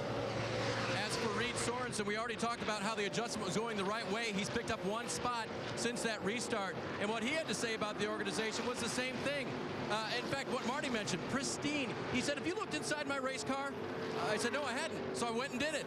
Metal flake paint on every roll bar inside that car. It's beautiful, it's gorgeous, and the drivers like to drive them. Reed said, "You know what? I don't know if it's worth any speed, but the sponsors like it. We want to attract more sponsors," Jamie. And a new teammate for him, Justin Allgaier, of course, new to the team this year. You're riding on board with him right now. Car has been okay today, but he had a problem on pit road. They're trying to get this car and the floorboard adjusted so it fits Justin just right. But on the last round of stops, his foot slipped off the clutch and he fell off the jack. So that cost him some serious time on pit road. Now behind him is his teammate, Jason Leffler. Jason has been struggling with this car all day long, saying he's wrecking on every turn, on every lap. The car is getting better since the last round of stops. Now keep in mind, he has a Class A team pitting him today. Jimmy Johnson's Cup team taking him over the wall. He gained 5 spots on the last round of stops. Marty? All right, thanks. And this is fun to watch for these guys because for Jason Leffler especially, I teased him about most guys have to go hunt a new ride. All you had to do was hunt a new owner. Yeah, and he's got a good one there. I was talking about him not smiling, though. Andy, I guess as an owner, you might have 4 cars in the top 5, but if they're not leading the race, you're not smiling, That's exactly right. You came here to win the race, and they're good, but they're not quite where they need to be. Well, you can see, just looking at Steve, how windy it is. The gusts are between 25 and 30 miles an hour, but it's not slowing Kyle Busch down. He has set sail with 64 laps to go. He's led every single one. It's always fun when we come out to Phoenix because you know you're dealing with a nice, tight, short track, and this one has seen a lot of action, especially now recently with the several cars tagging the wall after having tire issues. One guy has had no issues, the 18 of Kyle Busch. He has led every single lap, now leading 143 of the scheduled 200. And if you're wondering how many times has somebody led every single lap in a nationwide race and gone on to win, we have that answer for you. Well, I thought we had the answer for you. There it is. 13 times. And the last was Dale Jr. at Daytona in July of 2003. And guess who was one of the other guys, Andy? Harry Gant? No. How about Dale Jarrett? You did it in Orange County in August of '86. First win, yeah. Didn't even remember that, did you? No, I didn't, to be quite honest, yes. All right. Well, welcome to the club. All right, let's talk to the man who's going to call the shots on this last pit stop that we should be seeing upcoming soon. That would be Jason Radcliffe, and Dave Burns is with him. Well, Marty, we've talked about how well Kyle is running. Is it safe to say you guys have come to grips with this new car now? Yeah, I think so. We're doing a lot better.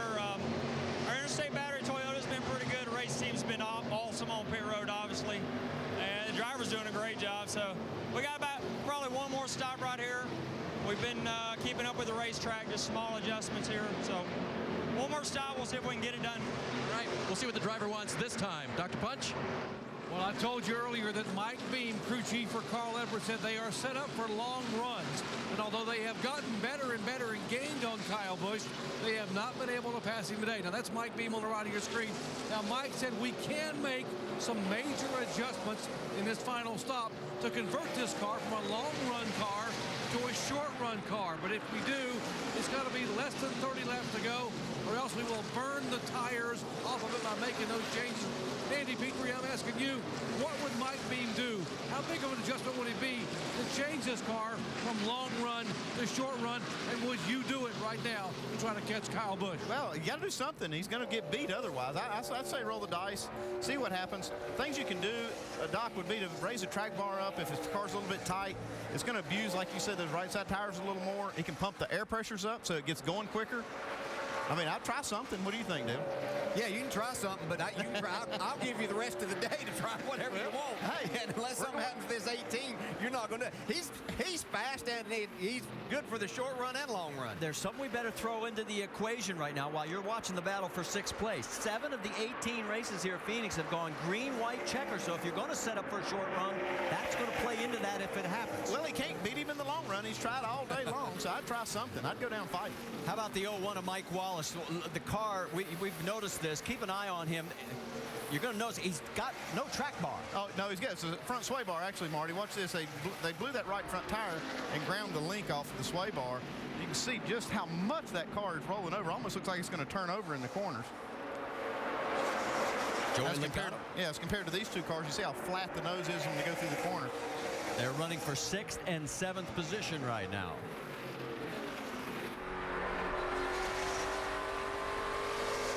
Let's get an update on that 20 car. Dave?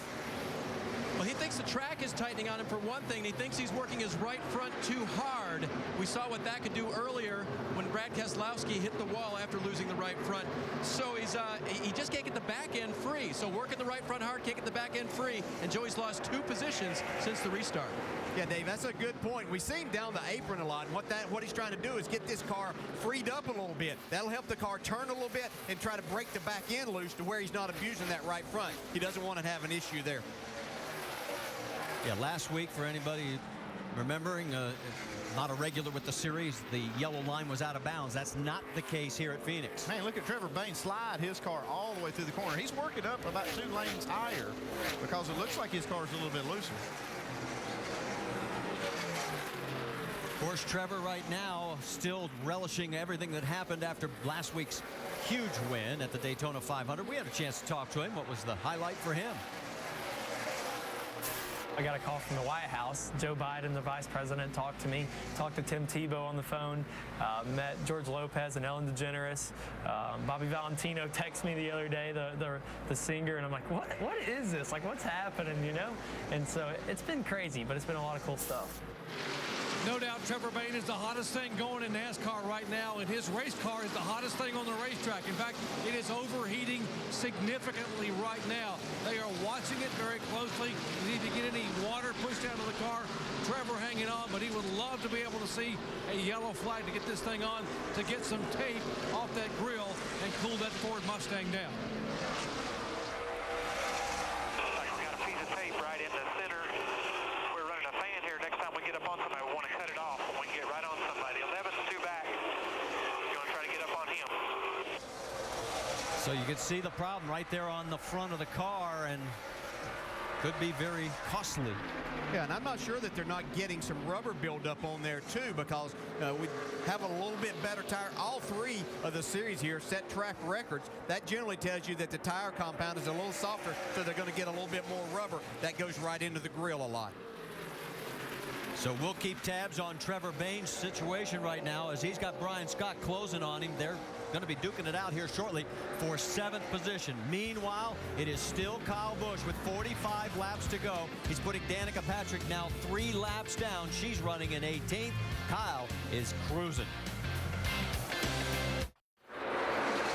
Kyle Busch still well in control of this race. He has led all 162 of 200 laps. His lead over Carl Edwards has grown to 3.7 seconds. Kevin Harvick is third, 14 seconds back. He's lapped all but, well, through 12th place now. He just put Elliott Sadler a lap down in 13th. Looking a little bit further back in the field, look at Kenny Wallace, a great run. He is running in the 9th position at 09. He's been solid all day long, and he's been good on pit road, too. The pit crew's done their job. They gained him a spot.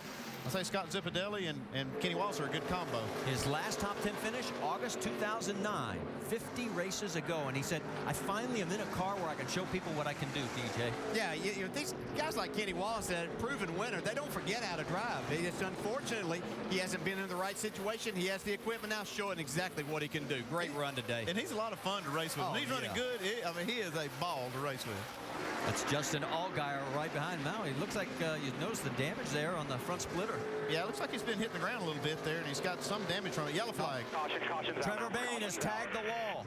Caution is out. And is it another tire? Come to the pit road. You're good. Bain was... Yeah, we'll come on down. We'll probably have to go garage. Come to the pit box first because it's on the way. So his first race back from his big Daytona 500 win is not going to end the way he wanted it. He was running in the top 10. But you can see the damage on the right side of the 16. Yeah, this sport has a way of bringing you back down to earth pretty quickly, and that'll certainly do it. He's having a great run, doing a really good job. It's William Sturgill, our over-the-wall reporter and camera. They're going to try to get a tire on this thing and just see what they've got. You got to get that piece of splitter off. Be surprised if they don't have to go behind the wall here to finish this. All right, Robert, come back over the wall. Cody, go over and look at it. Look at all the suspension there. Hey, hold the brake! Hold the brake! Yeah. You put a tire on it and go behind the wall. Sway bar is busted out of it. Yep, put a tire on there and roll them around the wall. Okay, so you heard that they're going to have to take him behind the wall. Pits are closed, and they almost came in. Carl had made a move to pit road there. It looks like he may have just avoided that cone. I mean, it's open when we were coming. Close, guys. Elliott Sadler's going to get the lucky dog. Let's go back and show you what happened on board with Trevor Bayne. Let's just listen.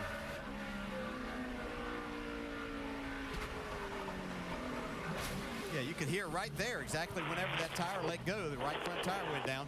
Okay, there. Looks like it blew a tire, guys. I'm actually kind of surprised it blew the right front because we saw him so loose. Most of that run, you'd think the right rear would be taking most of that abuse. In fact, in our last commercial break, you had mentioned to us privately here, you said that the right rear was going to be suspect. Yeah, I'm just wondering how much of this is possibly coming from the braking. These guys were telling me how far down in the corner they could drive these cars, but if you're going to do that, you're going to probably have to be on the brake a little bit more if you don't have the cooling exactly right yet with these. Yeah, that's one of the things that the Cup teams had to learn with their new car when it came online is that it does take a lot more braking, that they had to develop their brake packages to be a lot more durable, and I think we might see that happening here in this series. Let's update you on some other cars. 8 are totally out of this race right now. Morgan Shepherd, Brad Keselowski, Darrell Haar, Carl Long, Kevin LePage, Kelly Byers, Brett Rowe, Justin Marks. And it looks like now everybody's coming down pit road. So, final stop. Let's check in with Vince Welch. Well, Ryan Newman was about 7 laps short on fuel as he came in. He's also 2 free entering 3. They're going to go down around on the track bar, around a wedge, and 4 tires for Ryan Newman. Jamie? Kevin Harvick wants 2 pounds of air added to the right rear, 4 seconds of fuel, and 4 tires for the 33. Doc?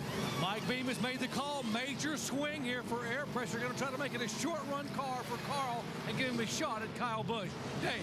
Leader Kyle Busch loose for the first 20 laps, so he needed side bite he talked about. Air pressure adjustment only, and he once again is the first one off of pit road. Only 12 cars on the lead lap. That's why it looked a little sparse down there. There's Sorensen picks up 1. Justin Allgaier picks up 2. Stenhouse and Leffler pick up 1 each. So there is Trevor Bayne as he is, well, not having the kind of day that he wanted. And here's why.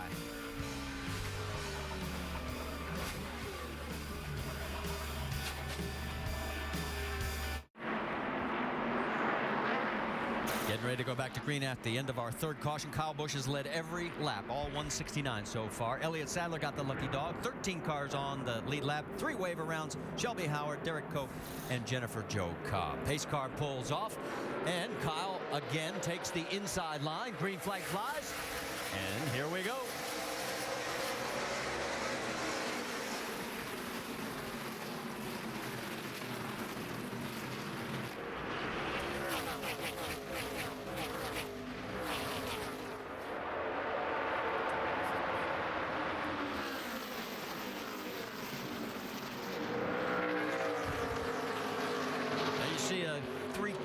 Battle there, but look at this. At this time around on the restart, Carl was at least a little closer to Kyle, and here comes Stenhouse. Going to try and make it 3 wide. No, he thinks better of it. That's the 31 adjusted Allgaier right in front of him. Yeah, Rick Stenhouse trying to get his car back up there where he had it early in the race. They lost a few spots in the pits early on. He's been trying to make that up. He's got Jason Leffler on his inside there. On board with Leffler. Look out. This could, yeah, we got a little rubbing. You got to hope that didn't cut a tire down there or get that left rear quarter panel in on that tire a little bit more. Well, I'm impressed with Stenhouse, how he raced through that. That's pretty good contact. 28 laps remaining. Here's some more action a little bit further.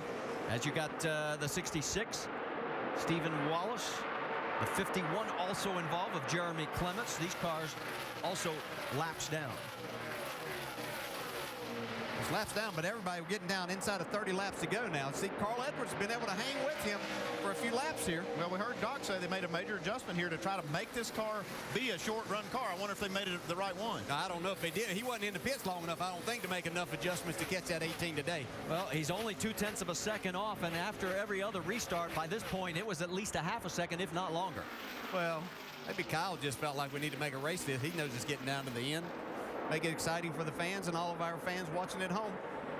It's more exciting for him if he takes off and wins it, though. Well, as we pointed out, these two combined coming into this race had led 61% of the laps in the last 6 events, and Kyle's adding to that. Let's get an update from Dr. Jerry Punch. Well, I told you Mike Beam wanted to make a major swing at it. They didn't have enough time, as DJ and Andy said, to be able to do all the chassis adjustments. All they could really do was raise the air pressure, which would make the car better in the short term. Here's the bad news, though.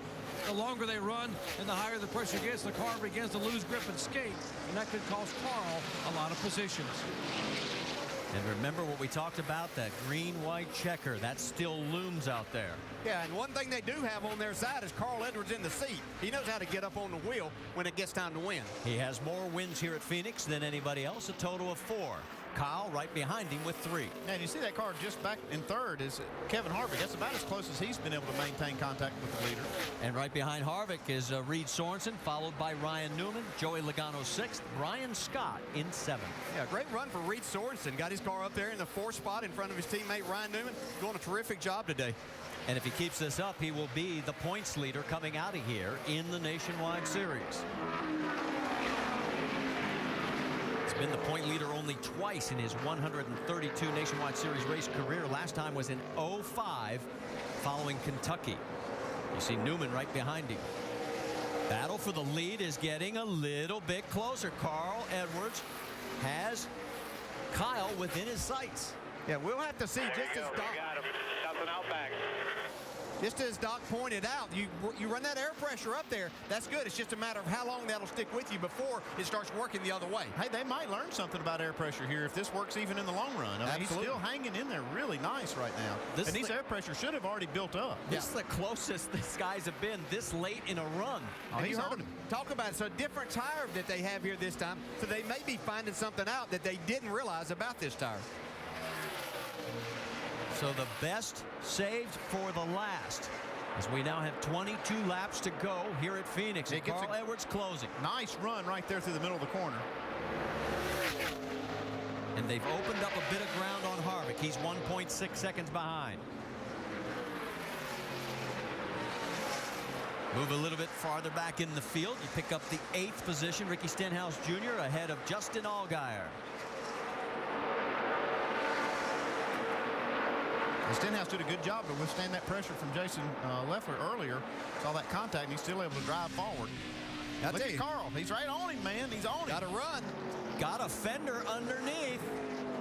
Kyle still officially led that lap, and he still holds on into 1. Boy, he drove it off in the corner hard there. And it stuck. See, a little loose right there. Carl was able to come back. Here he comes. Could we have a lead change? Still there. It's not official until we get back to the stripe. Here comes Kyle right back on him.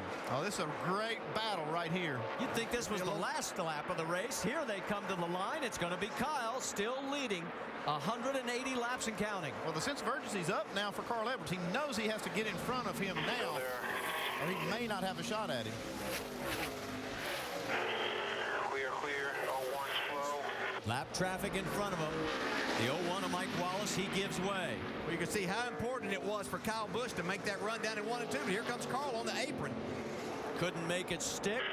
18 to go, 1-8. Kyle is going to lead another lap. Now 182. You're asking, what's the record here for laps led? 185 by Greg Biffle in 2002. He did not win the race, however. Scott Wimmer won. I'll tell you, Kyle Busch is going to drive hard if he's going to lead 185. He only has to do 3 more, but Carl Edwards is all over him. We see both of them sliding the back end into the corner. Kyle Busch is a little out of control right there. They've got more slower traffic ahead of them coming to the stripe. They get around Jennifer Jo Cobb. She stayed down low. 183 in the books for Kyle. Just can't get over how Kyle can drive that car in the corner and make it turn and get off the corner. Lower in 3 and 4. He rolls lower than you in 3 and 4. And don't forget, flashback to last November. It was Carl passing Kyle for the final lead change when he won here, and here we go. Yeah, and that was Kyle's spotter telling him that Carl was running lower than what he was in 3 and 4. Up and out back, still you and him. You can see Kyle tried to make that work. Look how much further he drives it in, Andy. I just can't get over how you can drive a car in the corner that hard. And he still gets back to the gas plenty good to beat him off of that corner. Will Carl make another run? Now, the 18 stays lower this time going into that corner, now forcing Carl to go high. See what kind of run he can get off from the top side. It's going to be a little more difficult to pass that, make that pass on the high side.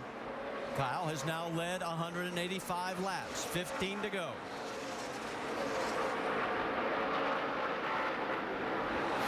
Carl, he could be just cooling it here for a minute. We will see here in a couple of laps, though, if this has gotten to the point to where maybe the air pressure is working the other way. This time by, there'll be 14 laps remaining.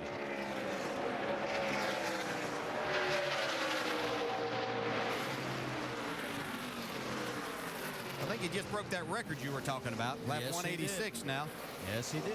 He's now led the most here at Phoenix in a single race. Far from having this race won, though. He thought he had this pretty much wrapped up. Battle for fourth is heating up. Here comes Ryan Newman taking a look under his Turner Motorsports teammate Reed Sorensen, and he's going to clear him. Right side of your screen, the battle continues for first. Let's get an update on the 32. Anything wrong with Reed? Dave? Marty, that car that was adjusted so well earlier, way too tight, was a driver's report about 5 laps ago. Way too tight. They're both going around Timmy Hill, who's making his debut. Just turned 18 earlier this week in that 15 car.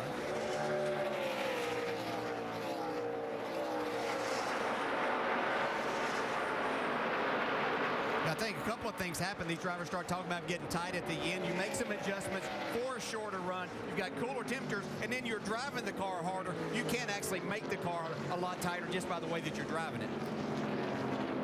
How about the battle for 10th place? Kenny Wallace and Jason Leffler going after each other. Right behind them is Danica Patrick. She's running 17th, although she is 3 laps down. We only have 12 cars on the lead lap right now. Yeah, you have to put that 3 laps down aside. She's done a really good job. It's just that Kyle Busch has gotten around to her, having to start back each time. But she's really done a good job of driving this race car here today.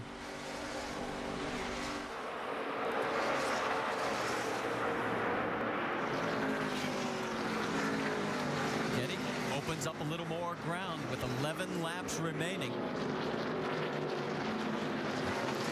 Just wondering if Carl Edwards has got anything left in the tank for Kyle Busch. Like I said, they may have been 10 cooling laps it. left. 10 right here.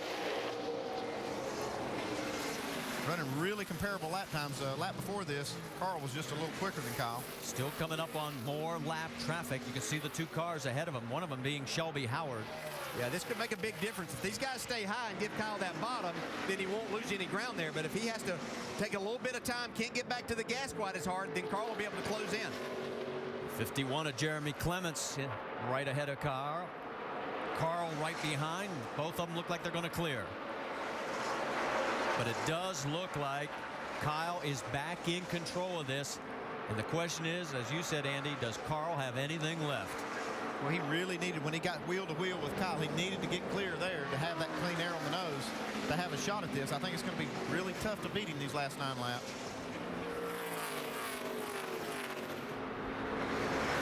This time by, there will be 8 laps remaining. And Kyle has led every single one of them. Won the truck race last night. If he wins this, he'll be looking to go for another triple sweep weekend. He's the only one to ever do it in NASCAR history.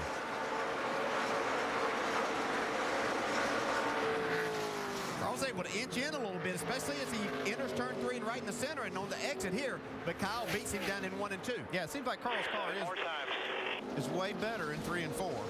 than it is in 1 and 2. That was about a 10th faster for Carl Edwards on that lap. I keep flashing back to before qualifying. Faster that lap. Looks like Mike Beam was clocking too. I asked Carl, I said, okay, what do you think about today? He says, the 18 is the car to beat. He knew exactly what he was talking about because Kyle has been stellar. Carl would like nothing better than take that good-looking Mustang, sponsored by Ford, here to victory lane here today. Carl will start on pole tomorrow for the Cup race. Right now, that's the furthest thing from his mind. More lap traffic coming up ahead of the race leaders. See from high above, the 44 of Charles Lewandowski gives him way. Right there, you see how Carl's car is so much better right through the middle, 3 and 4. 5 laps to go this time by. Yeah, Kyle gets a really good drive off of that corner. So he's giving up a little bit on the entry into the middle, but really drives off hard. Battle for 7th with Brian Scott ahead of Ricky Stenhouse Jr.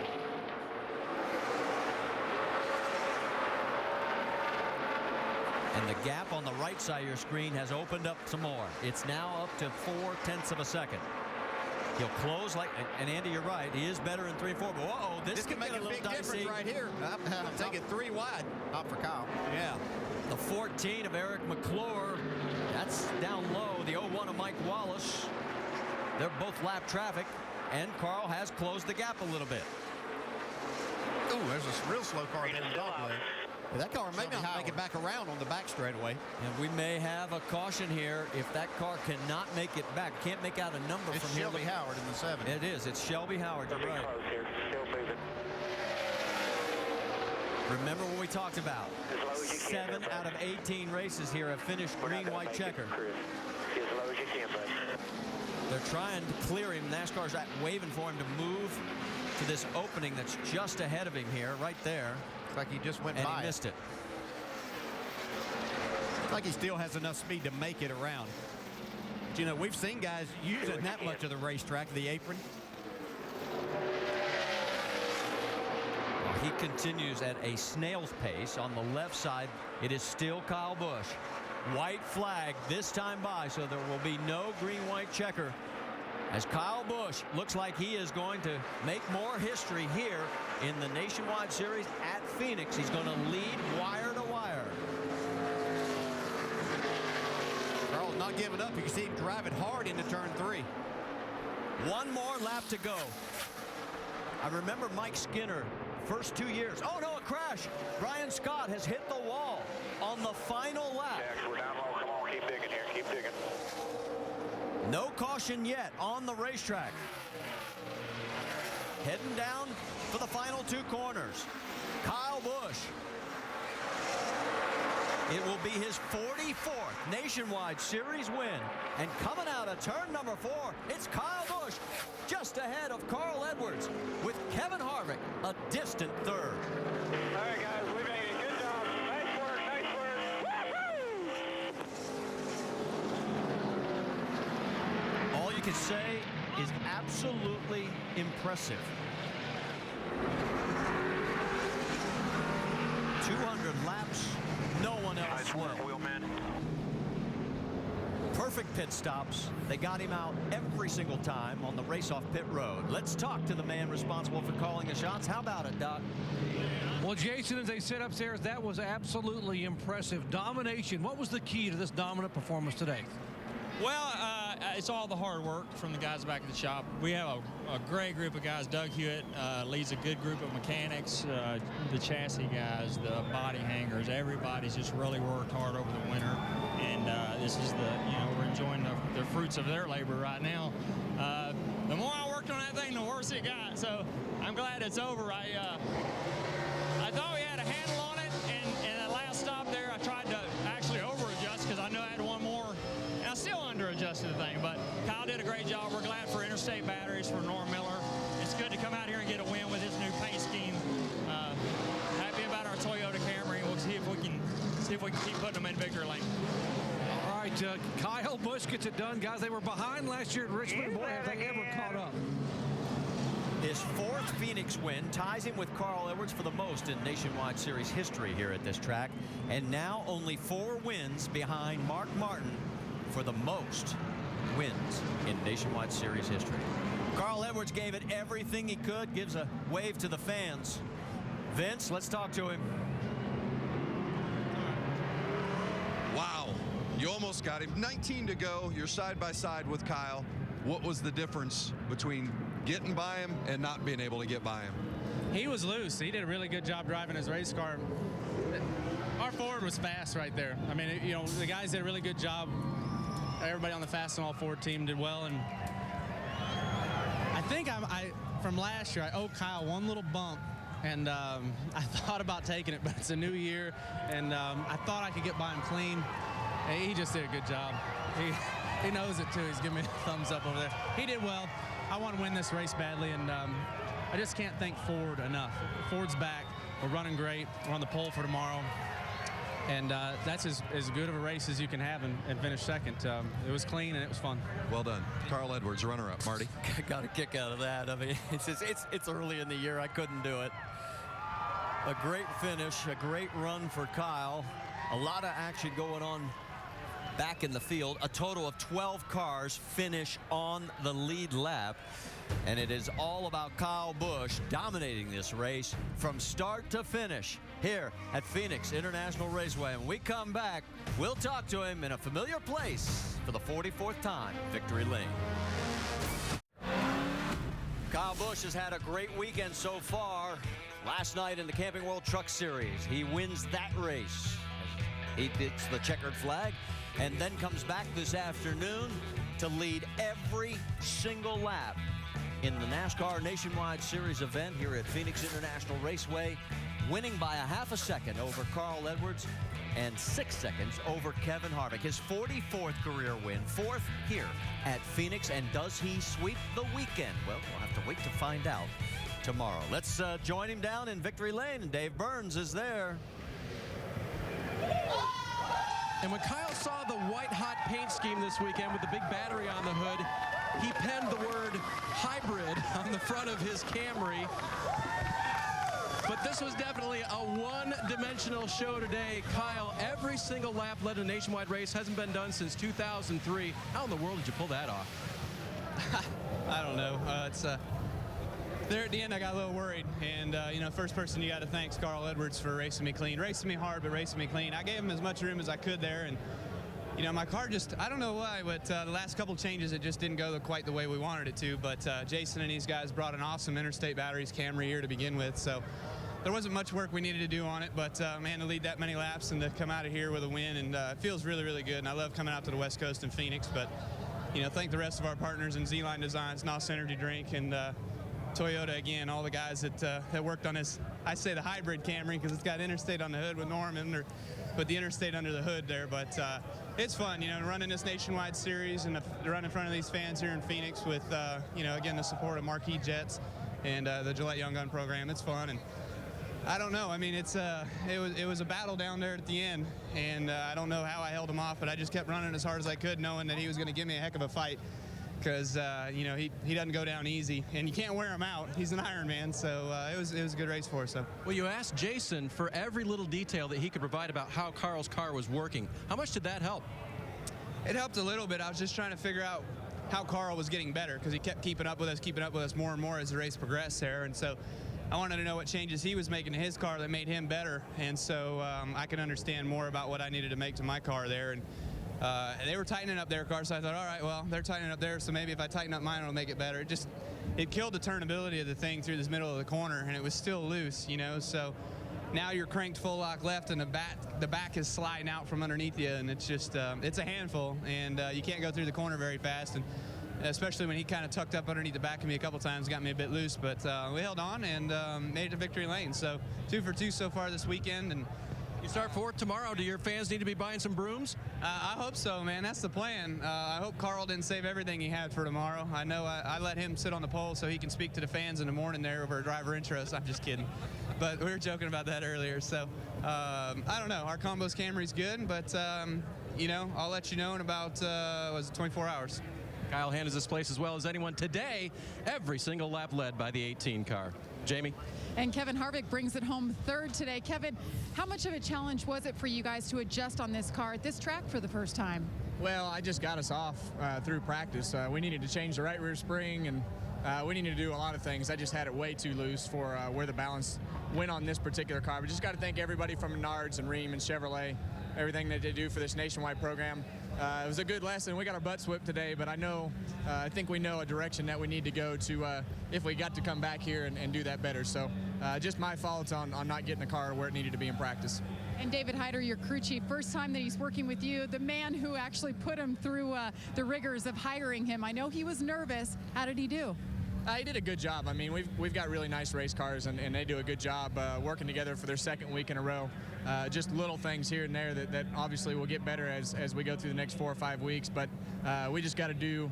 I got to do a better job in practice of telling him where our car needs to be. They know what to do to the race car, but it seems like you got a little bit less adjustment with this race car once the race starts. So that's no reason, nothing wrong with the car. It's just it's just harder to adjust on it and fine tune it. So we just got to do a better job of getting the setup right. But all in all, it wasn't a bad week for 2 weeks with the whole team. All right, 8th consecutive top 5 at Phoenix for Kevin Harvick. Doc?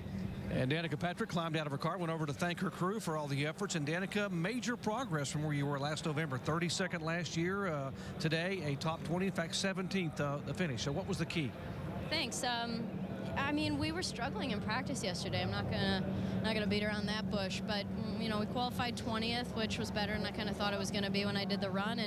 And Tony Jr. just really looked at the setup and made some changes for today. And it's nice when you make a lot of progress in the race with the car, and that's just what we did. We made one change at the beginning that I didn't like so much, and then Tony made a different change for the next one, and then more of that again. And it really was good that last run, and it made the GoDaddy car run all right. And I think that Tony was saying those were like 10th or 11th place cars, so that's good. That's always nice at the end of the day to realize that you can kind of run with those guys. So yeah, I'm happy. It's the short oval, and top 15s are great, but 17th on a short oval for me is not too bad right now because it's pretty pitiful last year on them.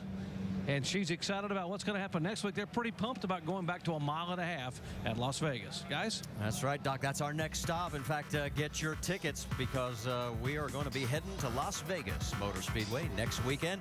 And then we'll follow that up with Bristol and then out to Fontana, Texas, and on down through the list. All you got to do is log on to NASCAR.com/tickets or dial 1-866-GO-NASCAR.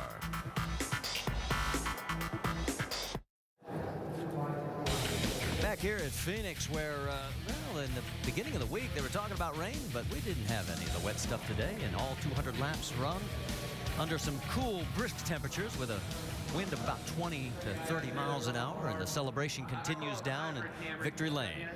And we want to check in with several of the other finishers. In the 4th spot was Ryan Newman, and Vince caught up with him just a moment ago.